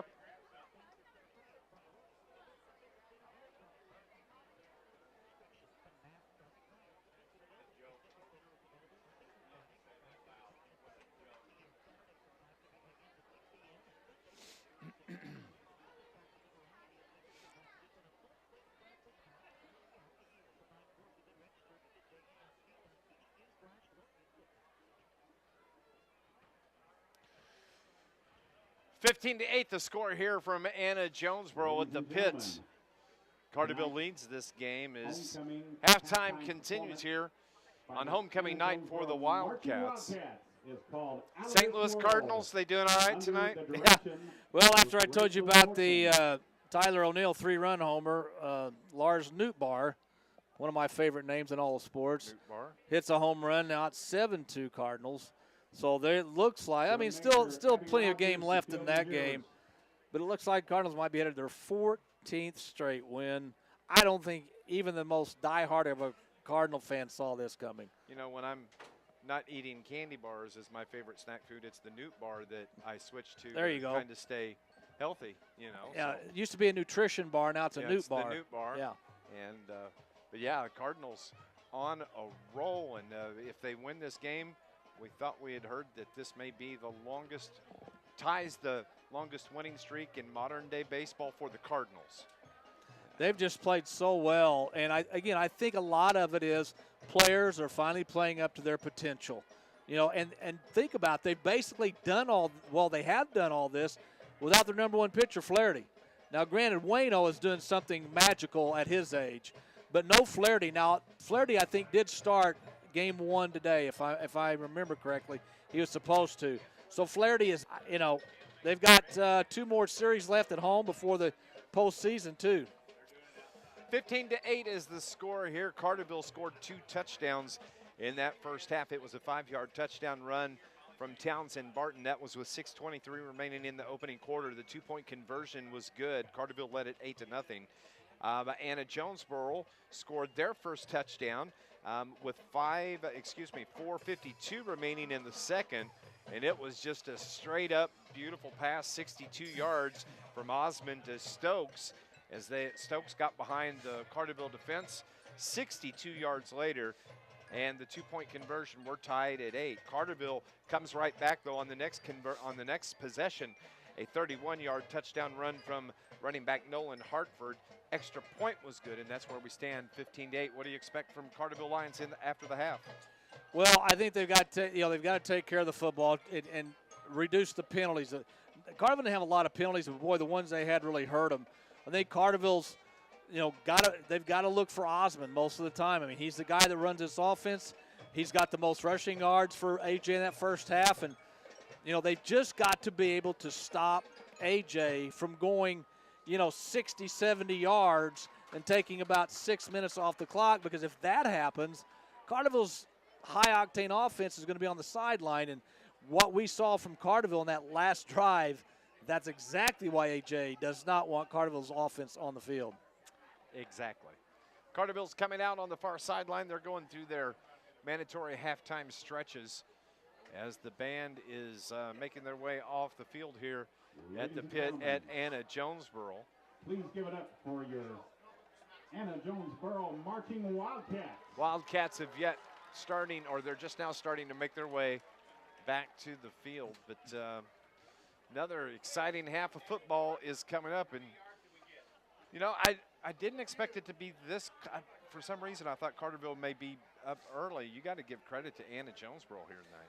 Well, I know when they played Murfreesboro earlier this year, I was talking to Matt Varney, who does the play-by-play for Murfreesboro. He said that AJ just ran the ball, took time off the clock. And I think at halftime, that score was 7-7. And then Murfreesboro ended up scoring 20 in the second half to pull away.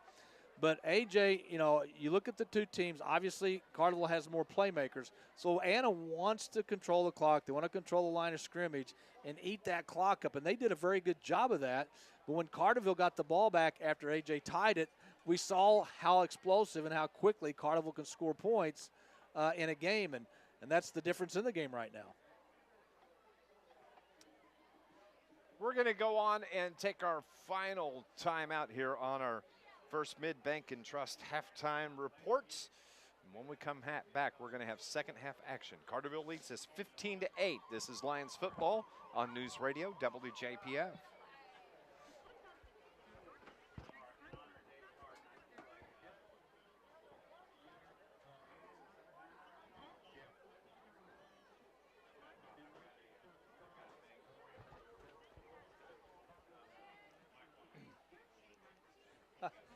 And oh, by the way, after Newt Barr hit a home run to make it 7-2, the next batter was DeYoung. He goes deep, 8-2. And it couldn't happen to a better team. I'm sorry.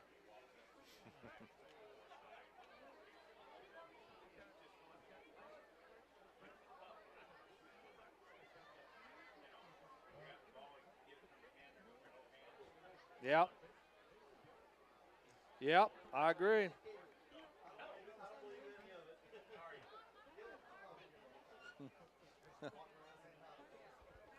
Mick Jagger down at the arch today.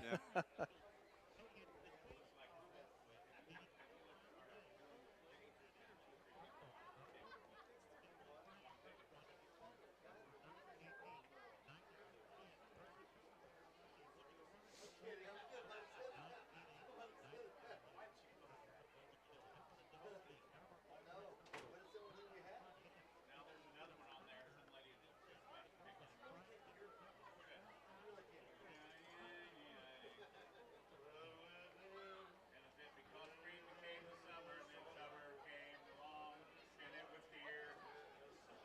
15-8, Carterville on top of Anna-Jonesboro as we are getting ready for second half action. Carterville going through the last bit of their halftime stretches and working on some things. They huddle up over on the far sideline. Anna-Jonesboro below us here at the pit. And Dave, really at the end of that first half, the only thing that stopped AJ was the time on the clock. They ran out of time. Yep. I mean, they had moved the ball, about to the 40-yard line, their own 40-yard line. And I don't know, as AJ's punted once in this game, I believe. Carterville has to get more 3-and-outs. They cannot let them drive the field. And Anna-Jonesboro will get the football to start here in the second half. So an opportunity to get right back in this game as they trail 15-8. Man, what a beautiful night. It is. Like I said earlier, other than week 1 where it was humid, but that's expected at the end of August, we've had some beautiful nights. No rain, no lightning, thank goodness. It's been perfect football. And here's something else to think about, Dave.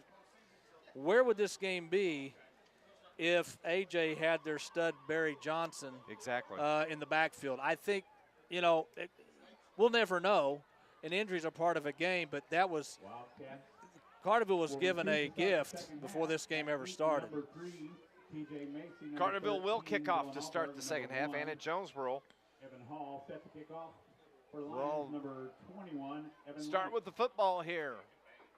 Thank you so much for tuning in to News Radio WJPF and watching us here on our live stream as well. Doing the kicking for the Lions, it will be Mr. Lennox, Evan.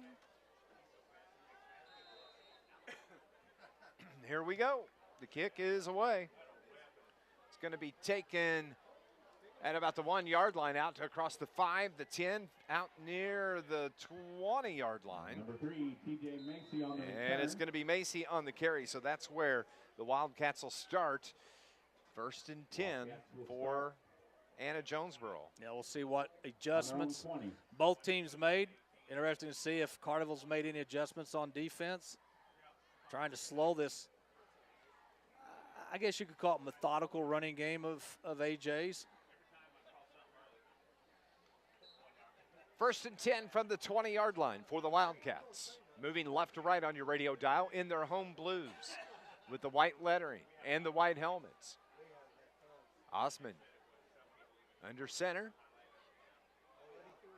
Gives it to his jetback. Wrapped up by number 51, Riley That Bradford. is Matt Wright on the carry. A short gain of about 3. It's going to break second down and 7. On the play brings up 2nd and 7 Bradford and Cordes on the tackle for Carterville.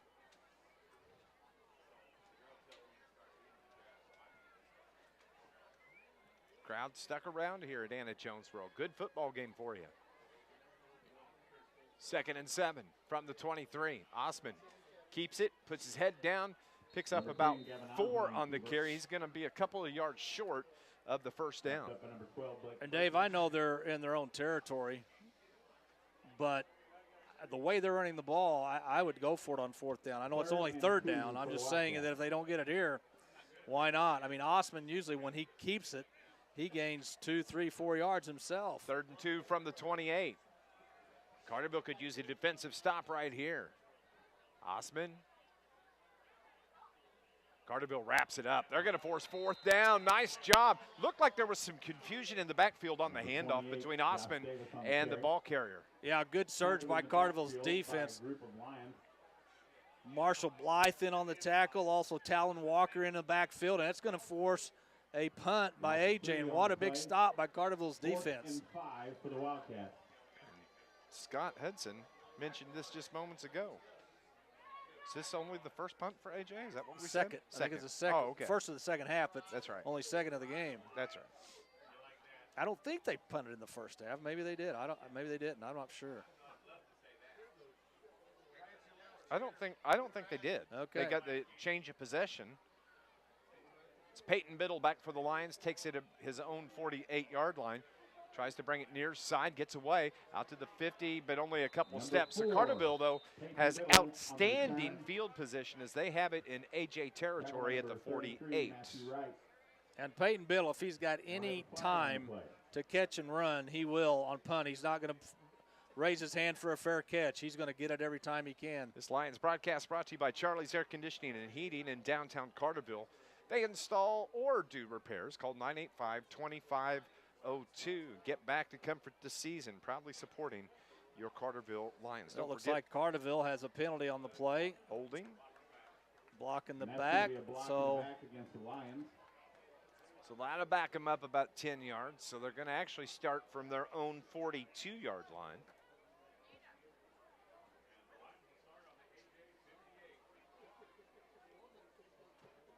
Coming up, we're going to name our Joe's Lawn Care and Snow Removal star of the game in our post-game show.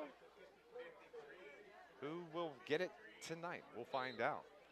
It's 15-8 here with 9:50 remaining in the third quarter. Carterville has the football. Hellriegel, quick pass out to the far side. Townsend Barton out across 45-50. Makes a move at the 45 of AJ. Brought down at about the 38-yard line.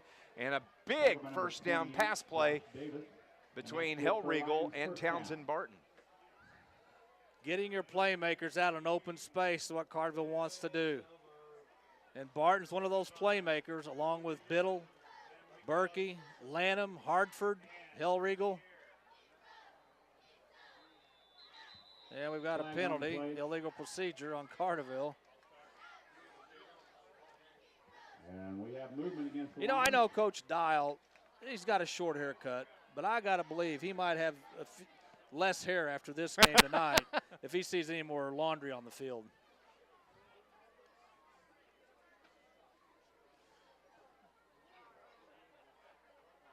Carterville, there's times tonight where they just can't stand prosperity. It's not Christmas, so you're not supposed to give gifts yet.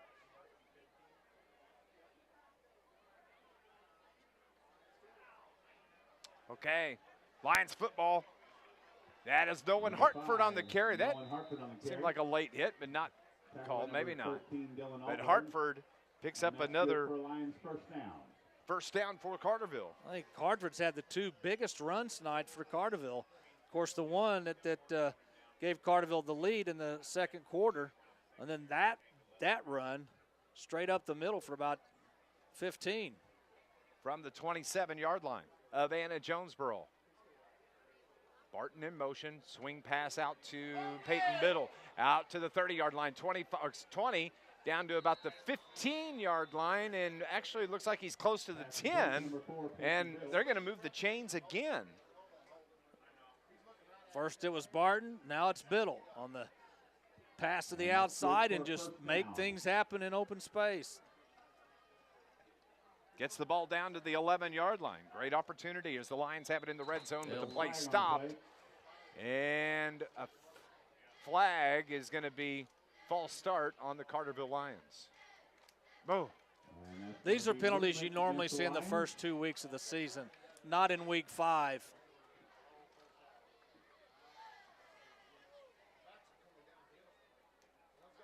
They're going to back him up. Wind the clock, so it's going to be 1st and 15 now for the Lions after the penalty.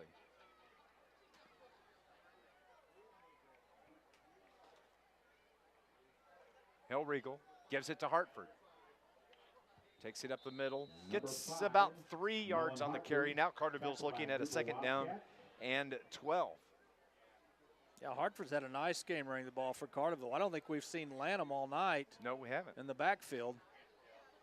We have not, sir.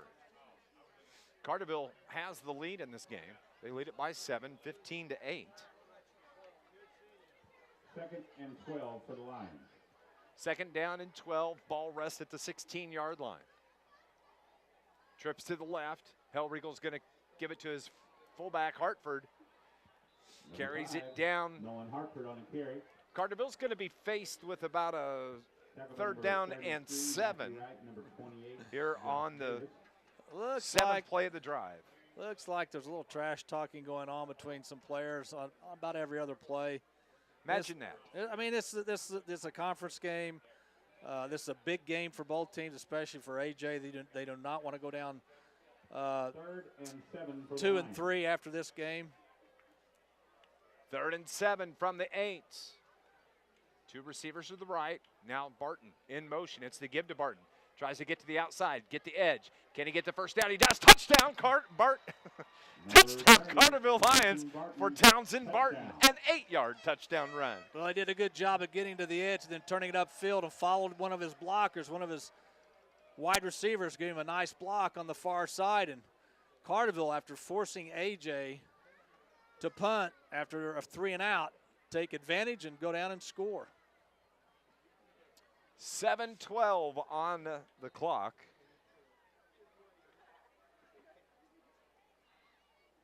Carterville leads at 21-8. Lutenbacher on for the extra point. Somebody jumped defensively. Carterville And may there switch. They're going to go Yep. for two. That's twice tonight that's happened to the Wildcats. And Offside. Carterville looking to take advantage of that for a second time after the Carterville's first touchdown by Barton. On the extra point, A.J. jumped. Carterville went for two and picked up the two-point conversion.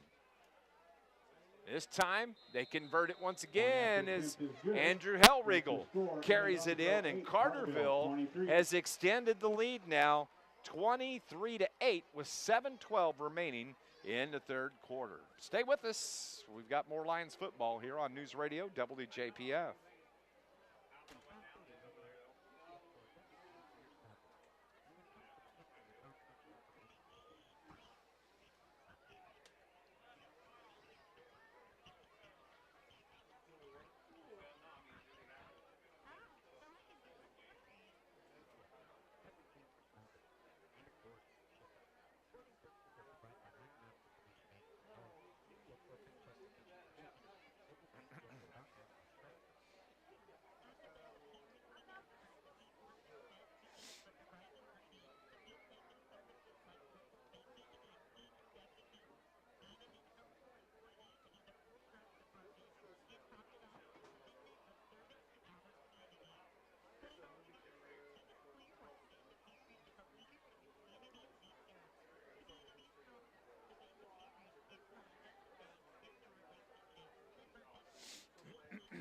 For the Wildcats. Number 3, TJ Macy. Number 23-8, the Lions lead the Anna-Jonesboro Wildcats as they get set to kick off. AJ has two receivers back inside the 5-yard line, and Evan Lennox, the left footer, kicks it away. Takes a hop at the 15-yard line, taken at the 10 by the Wildcats. Trying to get to the outside on the carry is TJ Macy. 3 flags. Number 3, TJ Macy. On the carry, and we have flags on the play. 1, 2, 3. Has to be on AJ, I would think, maybe Yep. blocking the back. I think that's the early indication. This Lions broadcast, it is brought to you by Rob's Pit Barbecue near the corner of Route 13 and 148. Their hours are 10:30 to 8 p.m. Monday through Sunday. Rob's Pit Barbecue. It's going to be That's pushing gonna the back be a block in the back against the Wildcats. Wildcats, so that's going to back them up as they go stand in their own end zone to our left. Of course, they don't announce who the penalties are on, but if I had to guess just by his reaction, the way he came off the field, may have been Byron Lang, big number 88. He was not a happy camper when he came off the field. So AJ has the football, 7:05.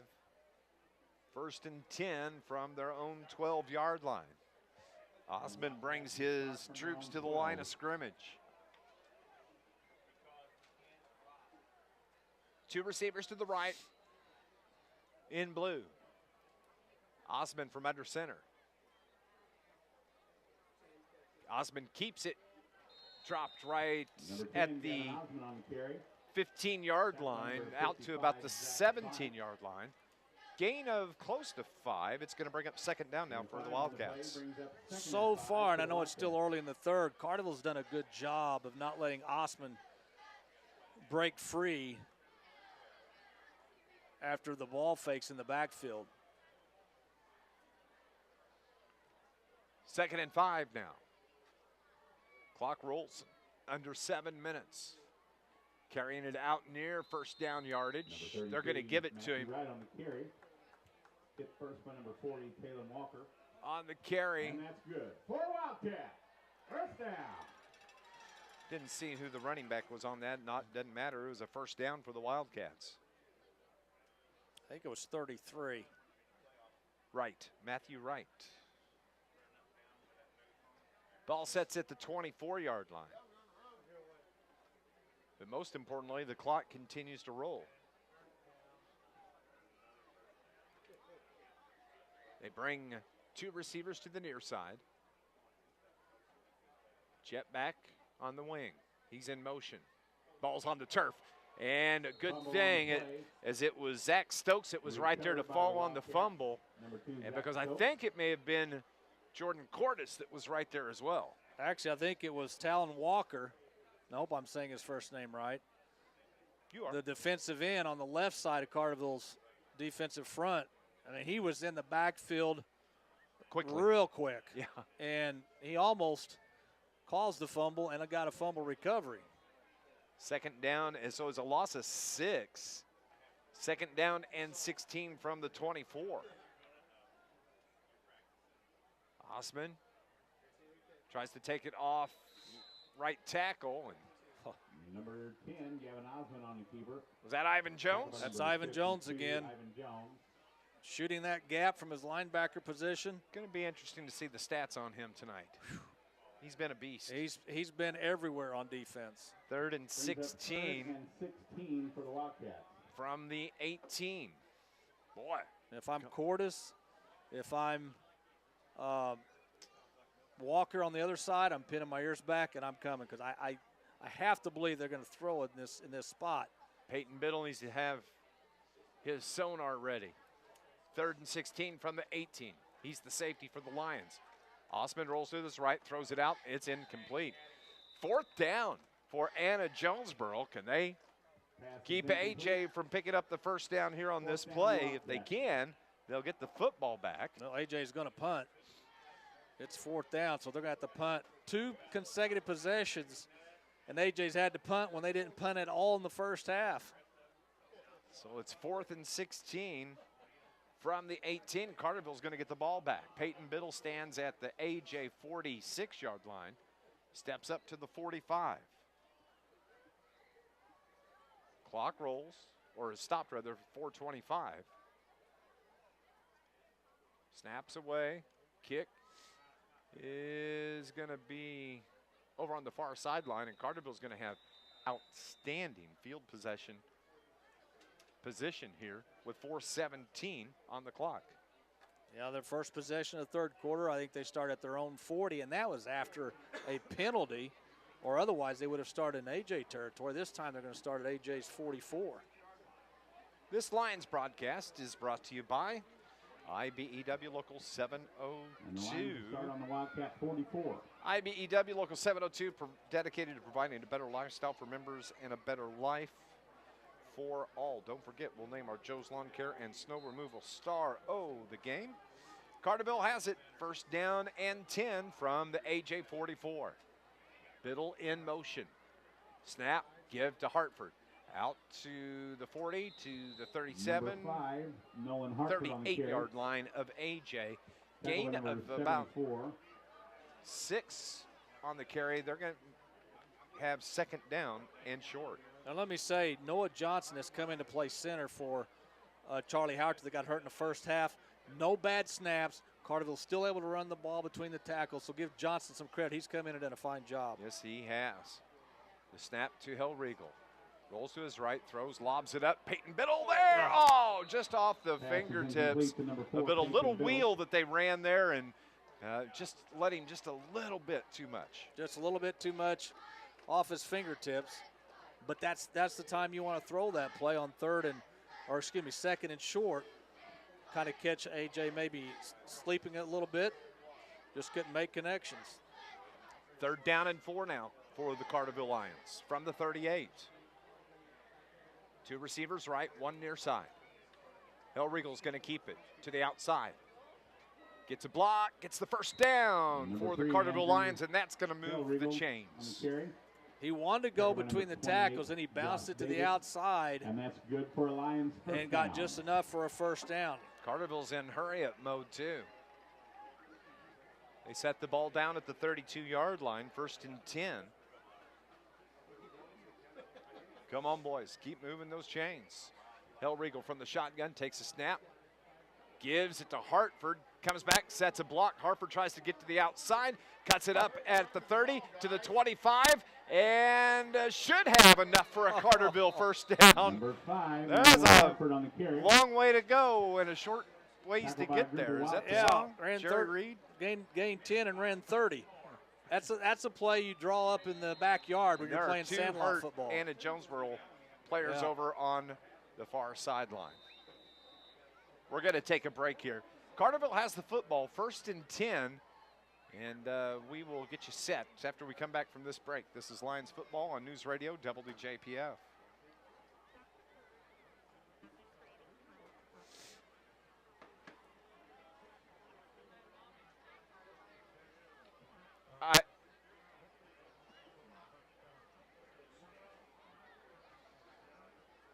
Go on and knock out a 60.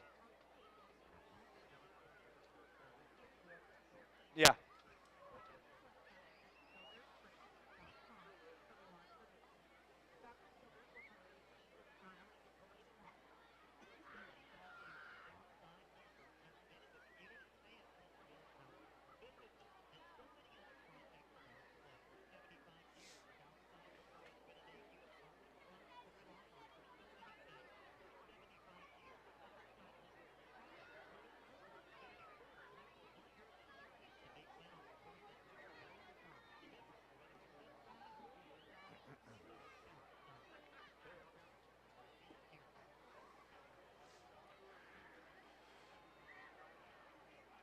(23 to 8), Carterville Lions lead the AJ Wildcats, but there's a Wildcat player that is hurt over on the far side. Carterville's driving. They have it 1st and 10 at the AJ 22 after that 10-yard carry by Nolan Hartford. Yeah, you talk about making something out of nothing. I mean, he should have been stopped for about a 5-yard loss in the backfield and did a little twirl in the backfield and got to the outside and cut it upfield. And another score update. 2:47 left in the third. Murfreesboro up over here in 28-7. Mount Vernon, or let's see, Marion leads Mount Vernon 44-6. That's in the 4th quarter. Dave, you look down at that AJ sideline, their numbers aren't what they usually are over here as far as number of players. You know, they already lost the Johnson kid last week, and now, you know, you maybe lost another one here tonight. The sledding gets a little tougher. Yes, it does. As that's big number 50, Keegan Keller, who is walking off under his own power. That's a good sign. Carterville had their center, Charlie Howerton, go down in that first half.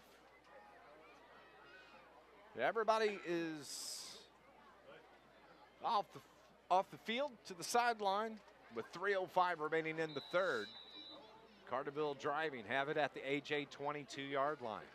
2 receivers left side. Barton in the slot comes in motion. But it's the give to Lanham out across the 5, touchdown, a 20. They've been saving him, Scott Hudson. You brought him up a while ago. A 22-yard touchdown run by Lanham. Well, I don't know if he was even touched. Great job by the Carterville offensive line on the right side. But that's Lanham's first carry of the night. I think the first time he's been in the game offensively tonight. And he says, thank you very much. I'll just take one to the house. Ethan Lanham, the 5'9" senior quarterback, takes it 22 yards. Jaron Lutenbacher for the extra point. The snap, the hold, the kick. No good, as he pulled it left. Point attempt is no so good. 29 score, Anna-Jonesboro to 8. I think that's the first missed extra point by Lutenbacher this year. Yes, it is. Carterville leads at 29-8 with 2:59 remaining here in the third quarter. Stay with us. More Lions football next on News Radio WJPF. Actually, we'll keep it here as Carterville leads the game 29-8. The 22-yard touchdown run by Ethan Lanham. Carterville starting to dominate this AJ team here tonight. Yeah, I think a light may have gone off after AJ scored that long touchdown pass that got the score. Well, that tied the score, correct? 8-8? Yes, it did. And right after that, it's like Carterville's offense just took a deep breath, said, hey, you know, let's just force our will on them. And ever since that drive, which Carterville went down and scored on to take the lead, Carterville's offense has not looked back. And Carterville's defense, so far in the third quarter, 2 3 and outs, which AJ never punted the ball one time in the first half. So both sides of the ball have played better here in the second half.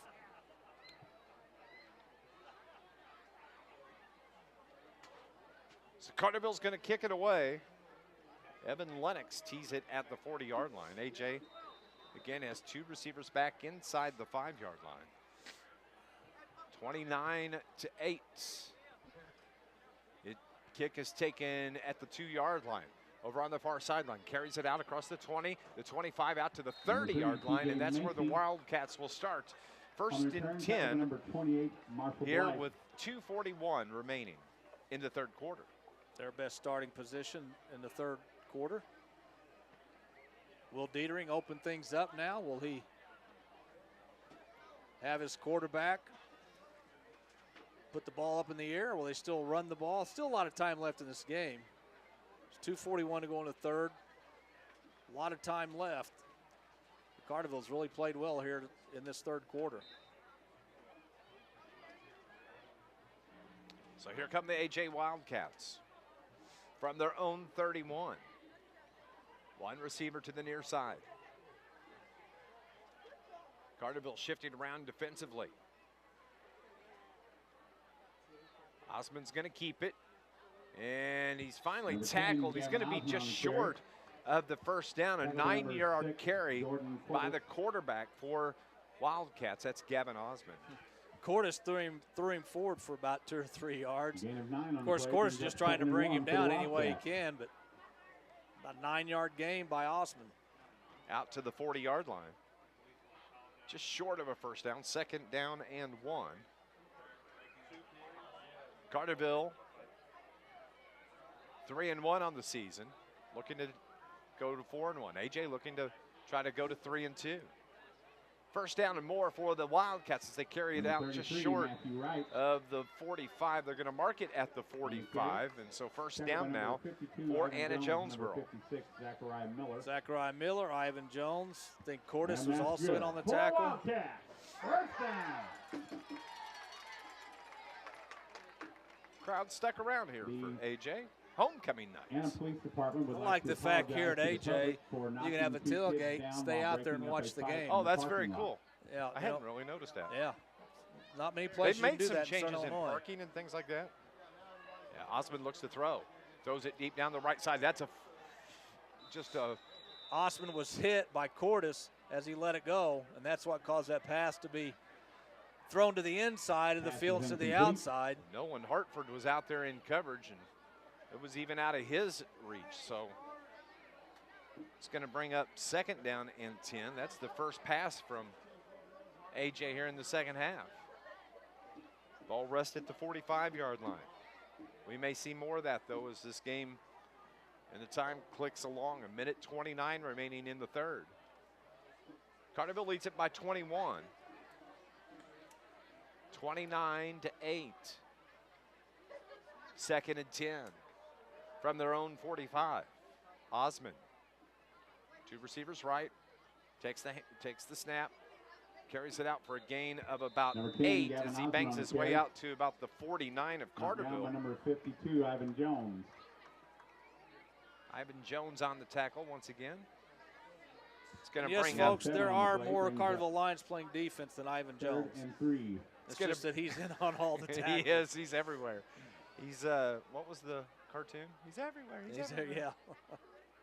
Oh, come on, help me here. I can't. Oh, I know what you're talking about. I can't remember. The dog. By the end of, on the way He's home. everywhere. He's everywhere. By the end of the night, somebody will let I'll us know. text you about 12:30 in the morning. And I'll let Somebody will let us know. So it is 3rd and 3 from the 48. Oh, confusion in the backfield. Osman's able to hold on to the football, and he's brought down. He's actually number 52, Ivan a little Jones. slow getting up. But, I don't know. I think that may have been Riley Bradford that blew that play up in the backfield. Loss of a yard brings up 4th and 4. 4th and 4 now. From the 48, the clock rolls to 10 seconds remaining in the half, and AJ's content to let it go to the 4th. Carterville leads this game 29-8. Stay with us. Fourth quarter action next on News Radio WJPF. And we played 3 here at the pit with your score, Anna-Jonesboro 8, Carterville 29. Let's meet our 2021-22 AJ Wildcat cheerleaders. Starting with freshman Tess Wilkins. Freshman Brooklyn Eastman. Abigail Clay. Sophomores Miranda Bundren. Jamie Osment. Katie Sullivan. Juniors Megan Clark. Madeline Eastman. Avery Osmond. Leah May. Mallory Osment. And seniors Gracie Barlow. Natalie Brown. Haley Davis. Olivia Lawrence. Wildcat cheerleaders are coached by Janice Osmond with assistant coach Jennifer Eastman. Ladies and gentlemen, your 2021-2022 Wildcat cheerleaders. 29-8 the score at the pit in Anna-Jonesboro as we head to the fourth quarter. And Carterville just 12 minutes away from running the record 4-1, Scott Hudson. I thought that third quarter might have been the best quarter that Carterville's played this year on both sides of the ball. As far as, I mean, they've had some good quarters, obviously, when you're 3-1. But I think as far as defense and offense, I think that was the best. So, AJ, 4th and 4 from the 49. Osman under center. And is that going to be a delay of game? False start. False start. That's going to back him up. They were trying to get And Carterville that's to gonna be a jump. false start against the Wildcats. Somebody moved for AJ. So a 10-yard penalty is going to back him up. And just like we talk about Carterville penalties, for AJ, that's not the time to have that penalty. They always seem to come at the most inopportune time.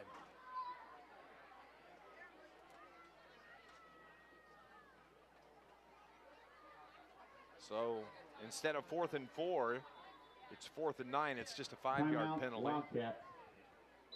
And a timeout We do want to thank our is game taken sponsor, on 618 the Rise field by Performance, Coach for Brett sponsoring tonight's homecoming Dieter. game. We're going to pause 60 seconds. We'll be back. This is Lions football on News Radio WJPF. I'm assuming we're good now.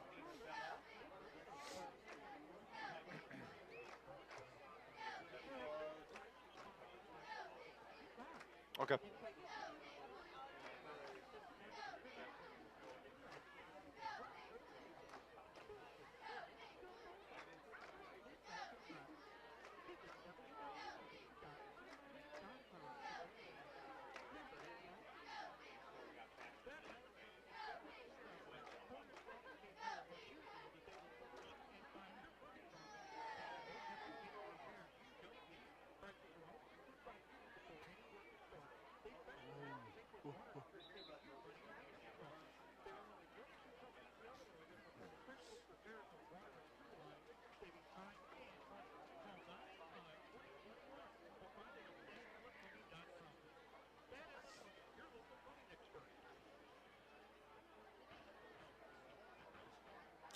Anna-Jonesboro facing a 4th and 9 from their own 46-yard line as we get set for the first play here of the fourth quarter. Everybody's ready to go after the timeout from Coach Brett Dietering. Osman from the shotgun. Kind of loses his footing. Yeah, there's a Carterville penalty. gets all away. right. There's a penalty, and Osman carries it out into Cor- territory. Cordis That's was going to come tackled. back. Yeah, Cordis was Number tackled 10, by number Darren Osmond 33. on carry, and we have a flag on the play. So another penalty. Will go against the Wildcats. Holding offense. Holding against the Wildcats.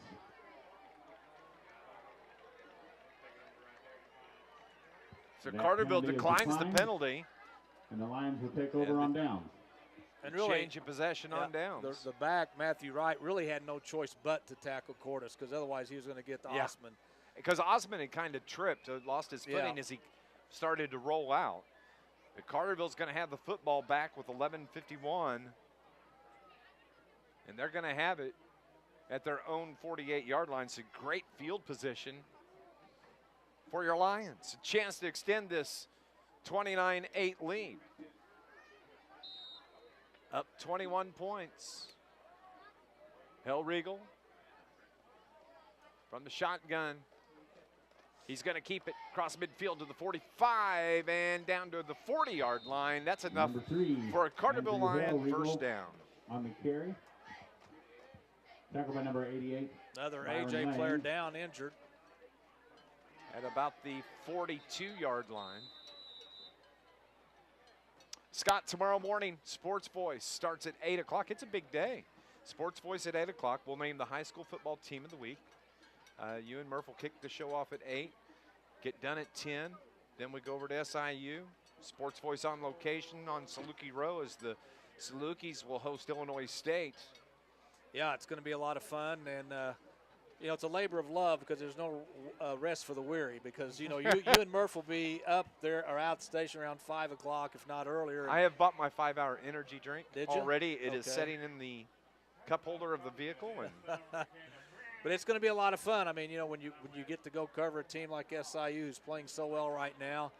And I think after tomorrow, it's going to be like the middle of October before we're back over there with another Saluki home game. I think the next 2 weeks at least that they're on the road. So come on over and join us on Saluki Row from 11 to 1 and then stay for the SIU-Illinois State game. Should don't be forget fun. next Friday night, Scotty will be on his own as the Lions travel to Nashville. And again, a reminder, we will not have our live stream next Friday night. Now, the NHFS live stream may be available at Nashville with no live stream here as Hellriegel lobs the ball out left side. Peyton Biddle has it at the 25, carries it in, and that is going to be a 40-yard touchdown pass from Andrew Hellriegel to Peyton Biddle. Hellriegel just waited till Biddle got behind his man. Oh, there's a flag. Oh, That's an illegal man That's going to downfield bring it against back. the Lions.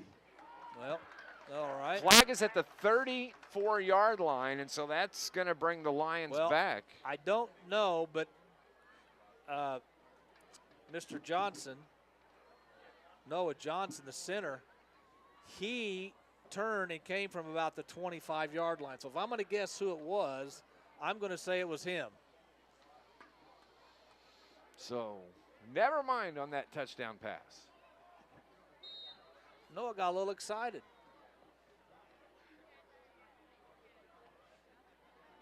So it's going to bring up 1st and 15 from the 45. Throw out to Townsend Barton here on the near side. Gets past the defender. Down the sideline to about the 30, 28-yard line. Townsend Barton. And Run out of bounds, that's going to be number a 18, Carterville first down. Jason It's Denny. going to move the chains. Just a simple little out. Barton's I would say Good for Barton's Lions first deceptively down. fast. He is With his deceptively size, fast. you would not think that he's got good speed, but he really does once he gets going. Of course, he's Ball. also a decathlete, which Absolutely. Ball's at the 29-yard line. Hellriegel whispers something to his running back. That is Hartford. Drops back, looks to throw, throws it across the middle. That's Blake Berkey there, and Berkey gets away. Touchdown, Carterville. It's going to be a 29-yard touchdown pass from Andrew Hellriegel to Blake Berkey. Welcome back, Blake Berkey. yeah, we've watched him all year make some tough catches. That was an easy catch, a little slant.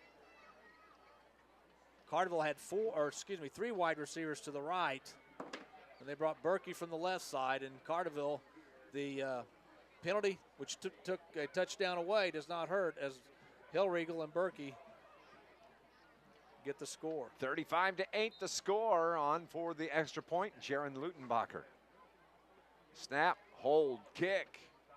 I think he pulled that. No good. That's twice tonight. But nonetheless, Carterville extends that lead. They are now up 35-8 with just over 11 minutes remaining. Keep it here. Lions football will continue here on News Radio WJPF. It doesn't matter what season it is. University I year-round. This is the University Mall.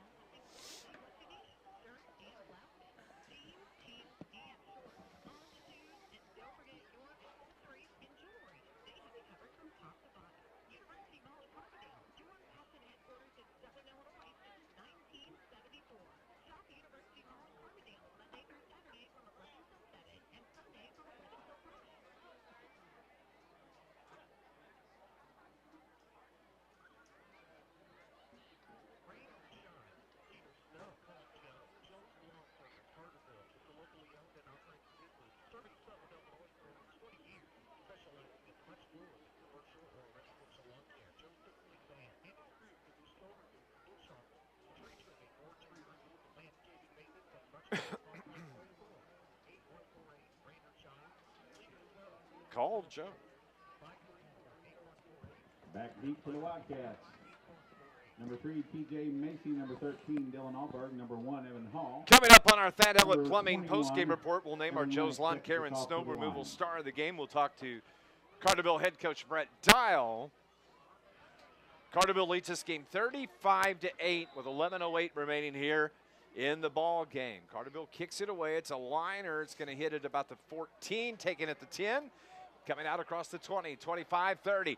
Tries to get to the sideline where he's driven into the ground at about the 36-yard line. That's where A.J. will start first and 10 with 11:02 remaining in the game.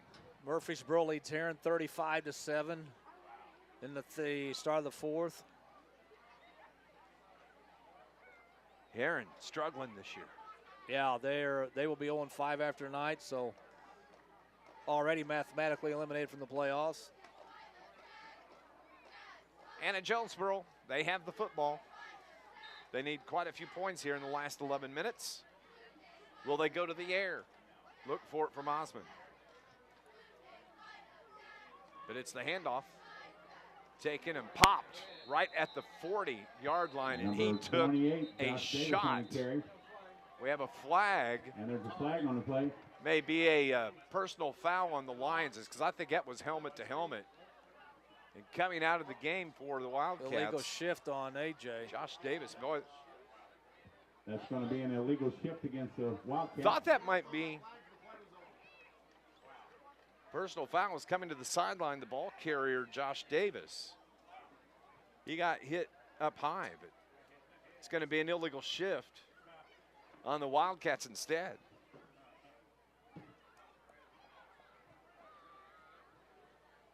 Coach Dietering not too happy about that call. No, he's not.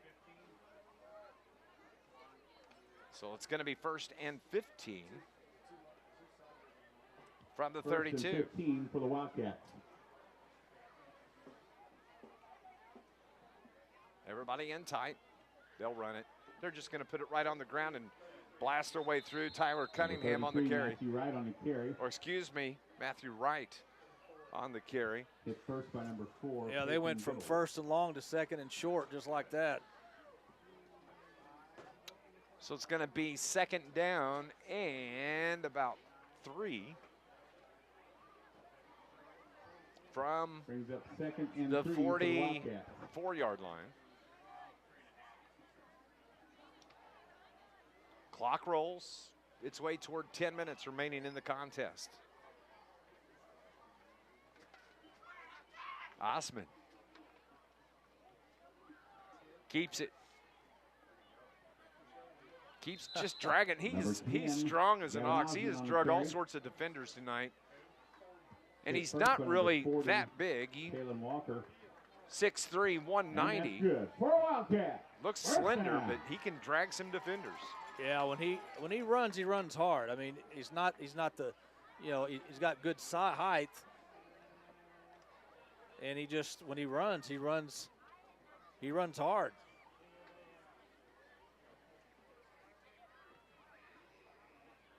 So the Wildcats again, first and 10 from the 49. Osmond keeps it, gets bumped at the line of scrimmage and gets about three yards on the carry. It's going to be second and 7. Gavin Osmond on the carry. Marshall Blythe in on the tackle for Carterville. Carterville defense has played very well here in the second half. It's actually going to be second and 6 for the Wildcats.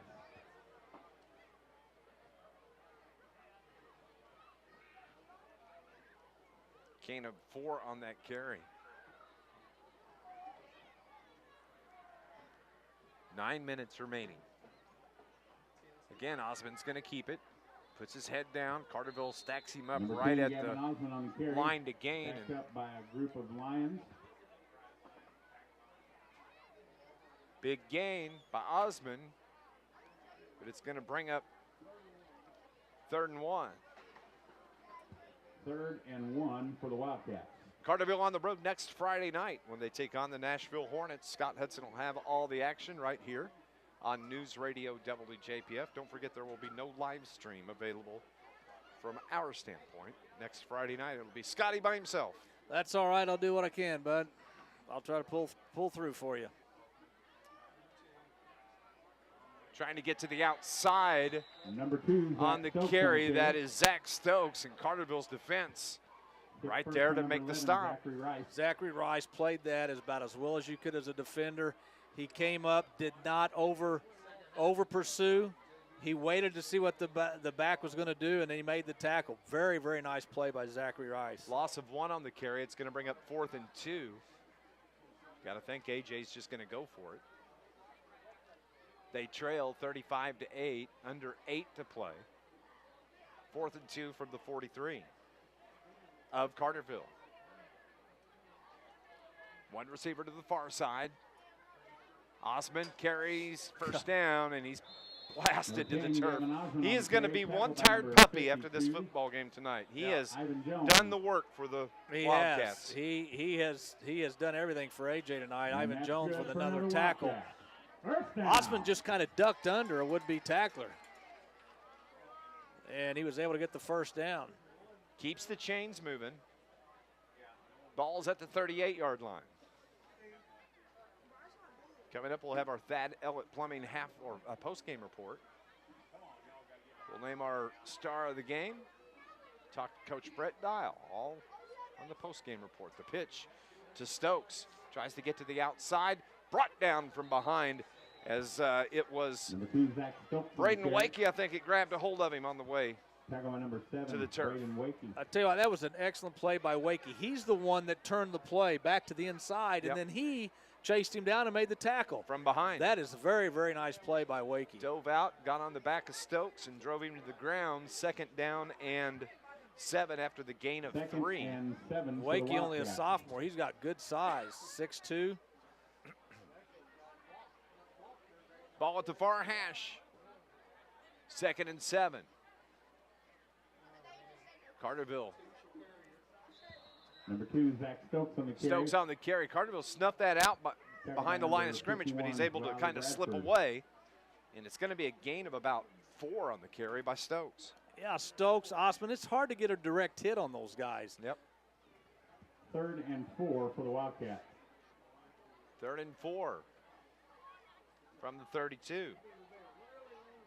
Clock rolls, under 6 minutes remaining.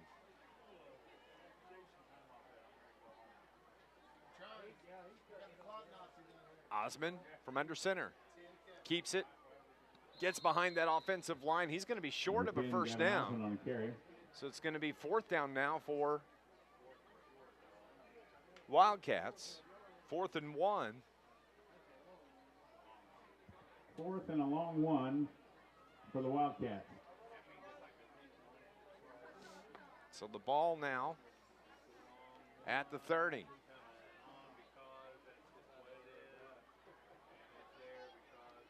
Boy, it is so nice out, Scott Hudson. It is. Bottle this up. Enjoying this so much. 4th and 1 from the 30. Carterville jumping around. Now they're set. Osman keeps it. First down to the 25, to the 23-yard line. Actually, we're going to mark it officially at the 24. So that is the 11th play of this drive by the Wildcats. Their 3rd first down on the drive. Well, they've done a very good job running the ball tonight. Remember, they've only punted twice in this game, and that was in the 2nd half.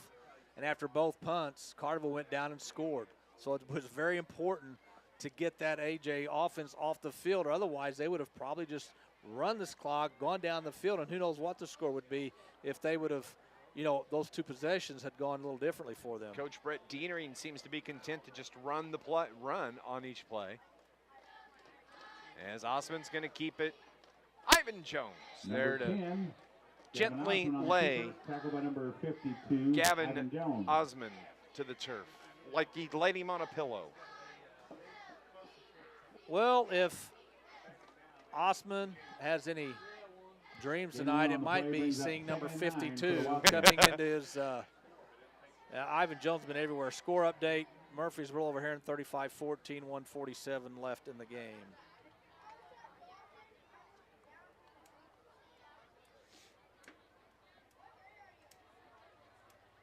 Four minutes remaining. That's the give to Wright as he's down to the 16-yard line. Matthew Wright on the carry. Tackled by number 7, Braden Wakey. Wakey with another tackle coming into the game. Well, he's really been turning it on the last couple 3 games. Yeah, I mean, for the Wildcats. He's got good size. He's only a sophomore, so this is a learning experience for him. From the 17-yard line, 3rd down and 3.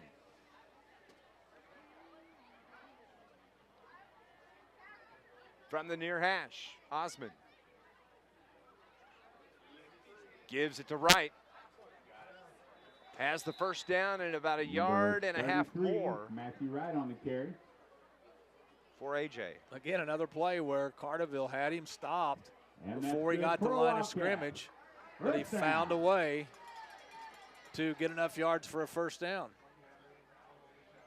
They have the ball now at the Carterville 12-yard line. They have not scored since back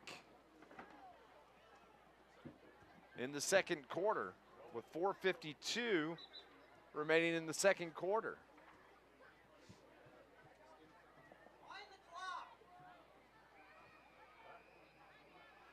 As it's TJ Macy on the carry. 33 got tied up with Carterville's Talon Walker. That's right where the flag was thrown. Oh, I don't know. Normally it's personal face foul, mask, face mask on Carterville. That's going to be a face mask against the Lions.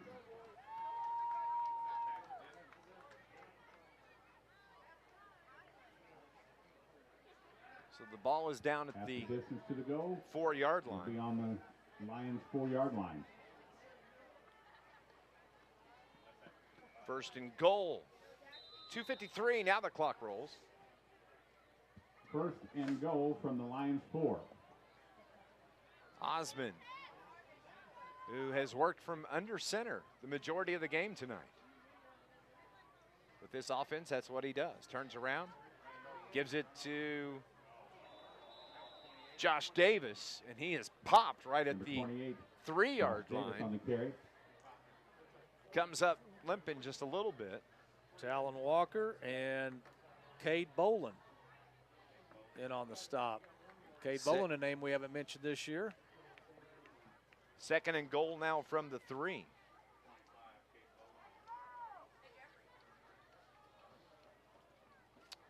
Second and goal from the 3. 120 seconds remain in the contest. 35-8, Carterville leads, but AJ threatening to score here. Osmond brought down from behind. Nice job as getting there to make the tackle for the Lions was Talon Walker. That's 2 good plays in a row he's made. I'm running out of room on my drive chart here. This is going to be the 17th play of this drive for the Wildcats. I like looking down when I see somebody make a tackle. On almost every time I look down, players are either sophomores or juniors. Yes, I agree. 3rd and goal from the 4. Osmond keeps it, just puts his head down, and I don't know that they're going to give me the touchdown. They're going to say he's about a yard short. He's down to the 1, so it's going to be a 4th and 1. And that'll be 4th and goal from the 1. Yeah, no matter what happens on this play, once Carterville gets the ball back, they can just take 3 knees. And 60 seconds remains in the game, Scott Hudson. Just a quick second half.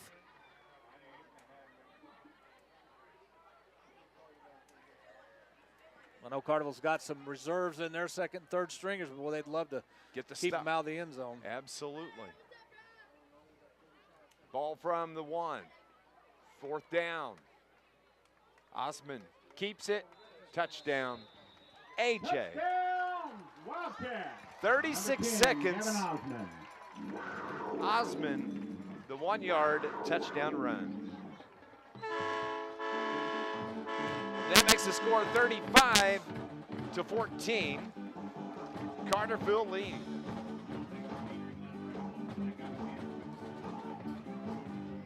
Nice drive. Wound up being an 18-play drive by the Wildcats. Yeah, and they did it all running. And that's what they've done the best tonight is run the football. I don't believe there was one throw on that drive.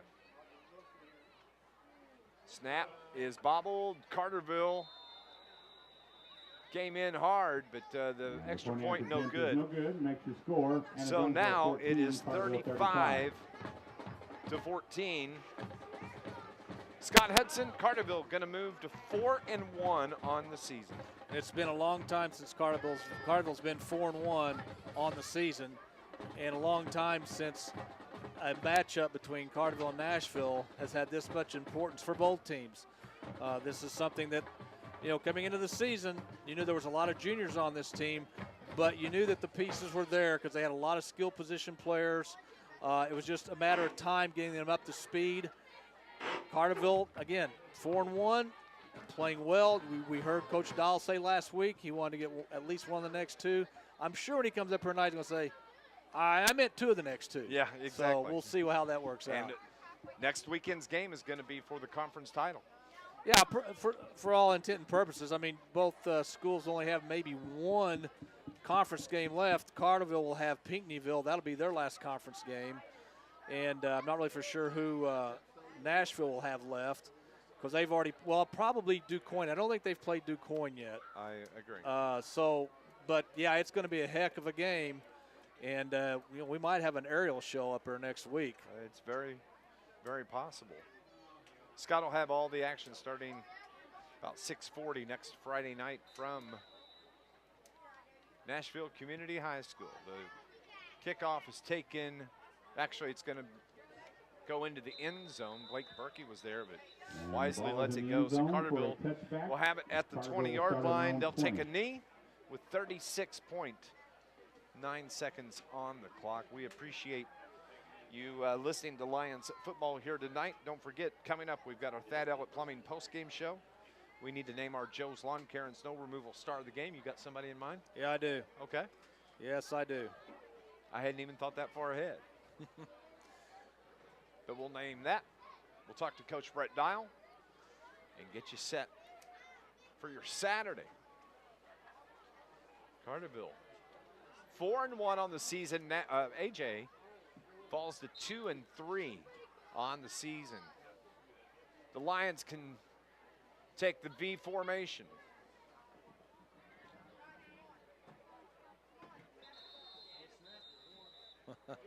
Looked like he snapped the ball. Maybe he did. Maybe. I don't know. What are they going to call?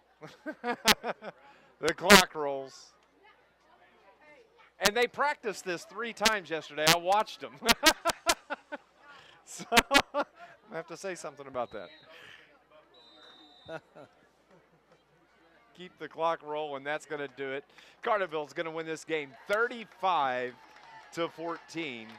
is the final score. Stay with us. Your Thad Ellett Plumbing post-game show is next on NewsRadio WJPF.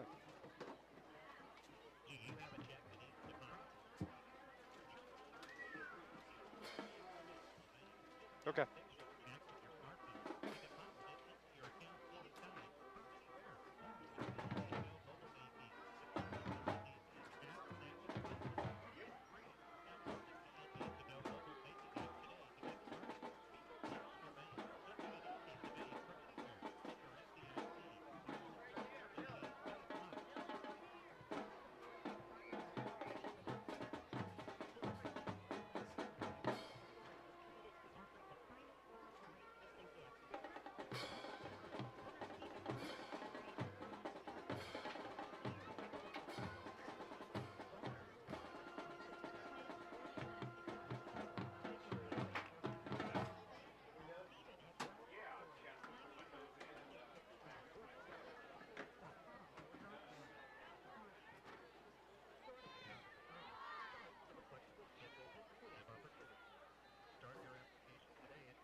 35-14, the final score at the pit in Anna-Jonesboro. Carterville gets the win. They improved their record to 4-1 on the season. AJ sees their record fall to 2-3. Scott Hudson.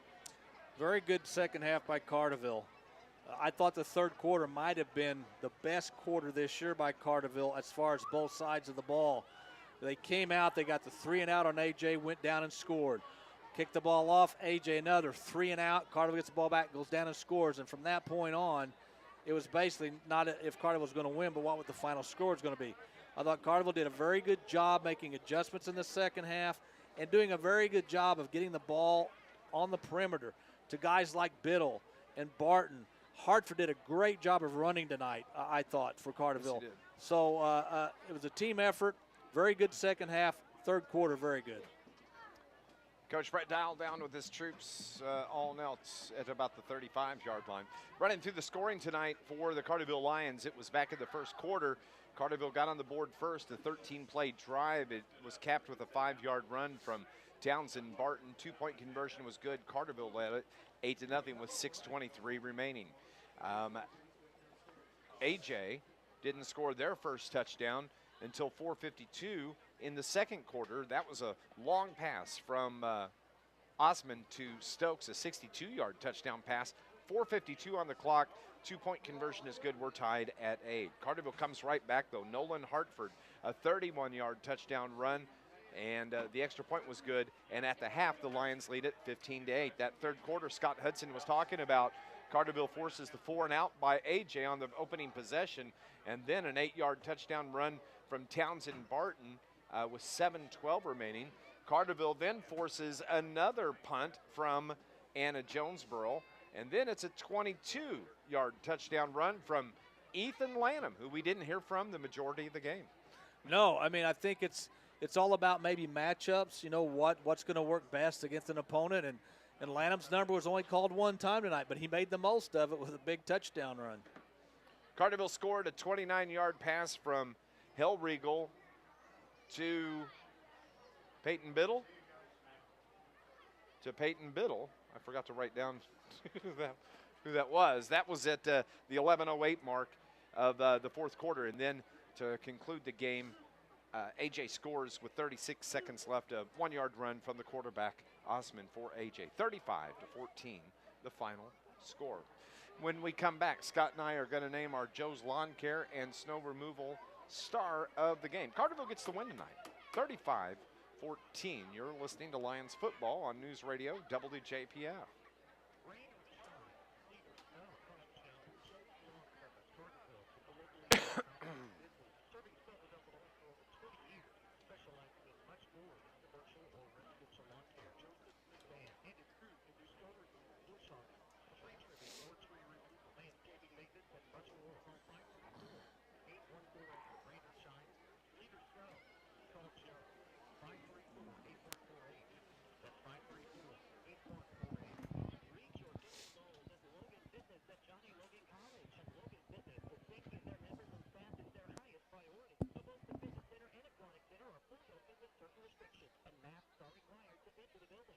Center is available Monday through Friday from 5:30 a.m. to 8:30 p.m. Saturday from 5:30 a.m. to 6 p.m. and Sunday from noon to 6 p.m. Logan Fitness offers a variety of membership packages and a full slate of classes are available throughout the year. To find courses and register, visit jalc.edu/Logan Fitness.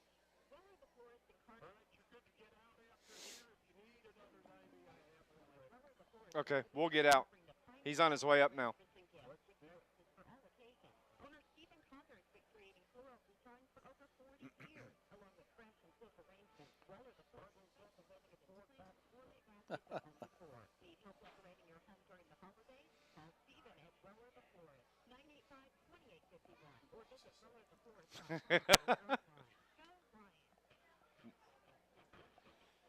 Carterville a winner tonight, 35-14 over AJ. And Scott Hudson, let's name our Joe's Lawn Care and Snow Removal star of the game. I'll tell you what, I really liked the play of Ivan Jones tonight. He was everywhere. I don't know how many tackles he had, but it was double digits. I've got to go with Ivan Jones because I thought he was what you would call a disruptor tonight. And we're going to go on the defensive side of the ball. Well-deserved, Ivan Jones. Please help me, Coach. The cartoon character, he's everywhere. He's everywhere. Oh, Bud, I don't.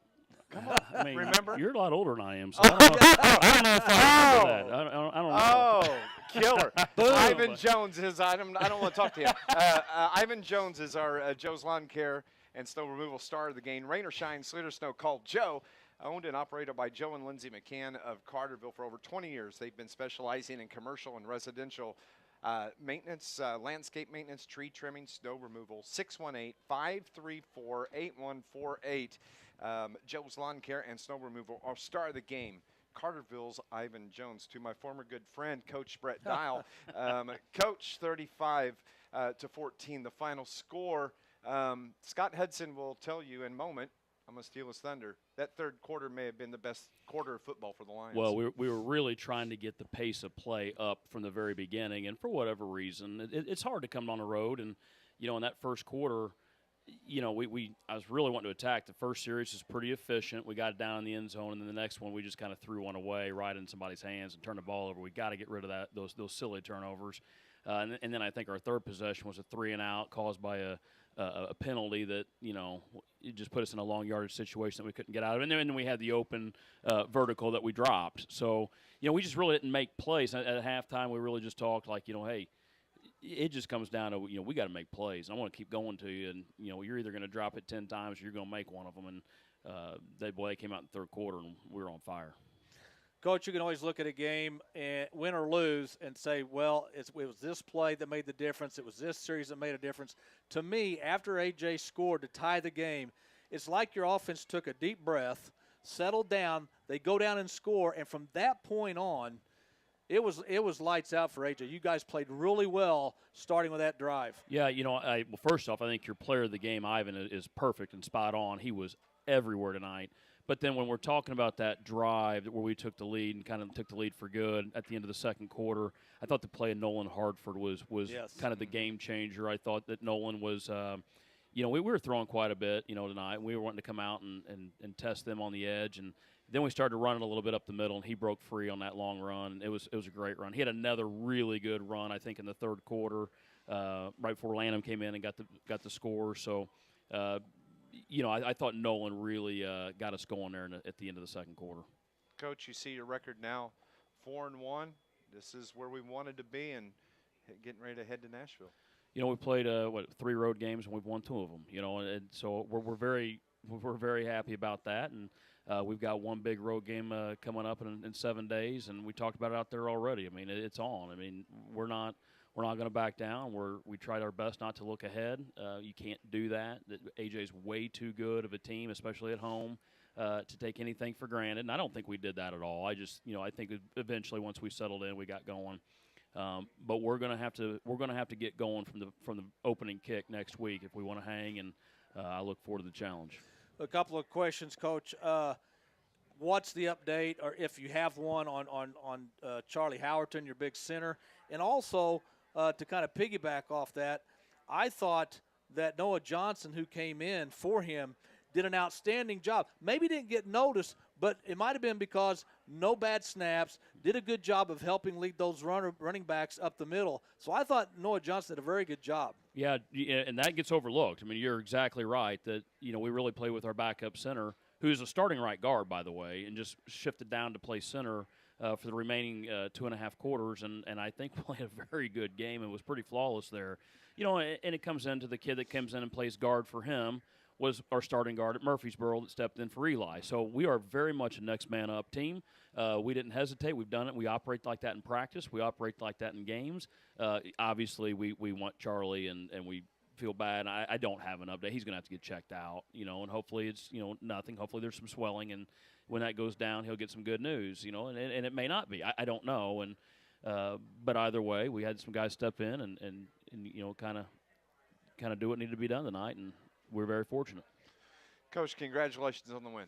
Thanks, sir. And good luck next Friday night. He'll be by himself. Oh, so I'm out of town next Friday. All right. You got a concert, don't you? I got a family thing. All right. So tough game. He doesn't want to go. That's I know. Yeah, and also nice job on that victory snap tonight. Oh my gosh! You were there the other day. We work on it 3 times. We do it every Thursday, and I guess I've never done it with the backup center. And oh my gosh, that was embarrassing. I mean, we're going to have to address that. That may happen not on Thursdays anymore. We may have to do that Monday and Thursday now. We thought it might have been a trick play you were trying to run on that. Oh wow, it was It ugly, was so buddy. good that even the officials didn't know what to do. I really don't know what happened. I think he snapped it and dropped it, and the center just picked it up. Yep.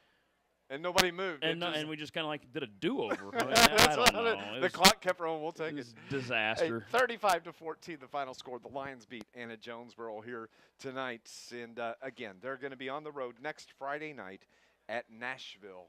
And that game for the conference title, Scott Hudson. It's going to be a lot of fun. I'm sure Carterville will take a lot of people up there. This is what high school football is all about. That one game that kids look forward to. I'm sure the kids circled this game on their calendar before the season ever started. And now this game means something. In the years past, of course, last year an abbreviated schedule, football in the spring, kind of throw that out. But in previous years, that game did not mean as much as far as conference titles to Carterville as it may have meant to Nashville. But this is for all the marbles, for all intent and purposes. Carterville's playing very well right now. Still got to clean up a couple of the mistakes, some of the penalties, but it could be a high-scoring affair at Nashville. Looking forward to it. Don't forget, tomorrow morning, starting at 8 o'clock, you can listen to Sports Voice with Murph and Hudson. I'll come in and join the boys somewhere around 9 o'clock. We'll name the high school football team of the week. And then at 11 o'clock, the 3 of us will trek our way west on Route 13 to SIU. Sports Voice on location as SIU takes on Illinois State. Little prediction before we head down there? I will say that SIU will win 38-10. 38-10. Illinois State does not like to throw the football. Their starting quarterback got hurt last week. They've got a freshman quarterback I believe is going to start tomorrow. Good luck with that. So I'm going to say 38-10. Hey, it's family weekend at Carbondale. Come down on Saluki Road. It's going to be a beautiful day. We're going to have a great time. Sports Voice on location from 11 until 1. Kickoff is slated for 2. You'll hear that on 101.5 CIO-FM with Gene Green and Mike Reese. Carterville wins it tonight 35-14. For our producer engineer, BRP, Brian R. Powell, back with us tonight. Glad to have you, buddy. Thanks for your help. Next Friday night, Lions on the road at Nashville. Pregame starts at 6:40. For my broadcast partner, the best in the business, Scott Hudson, I'm Dave McKenzie. Have a great night, a safe weekend, and we'll talk to you soon here on Lions Sports on News Radio WJPF. God bless.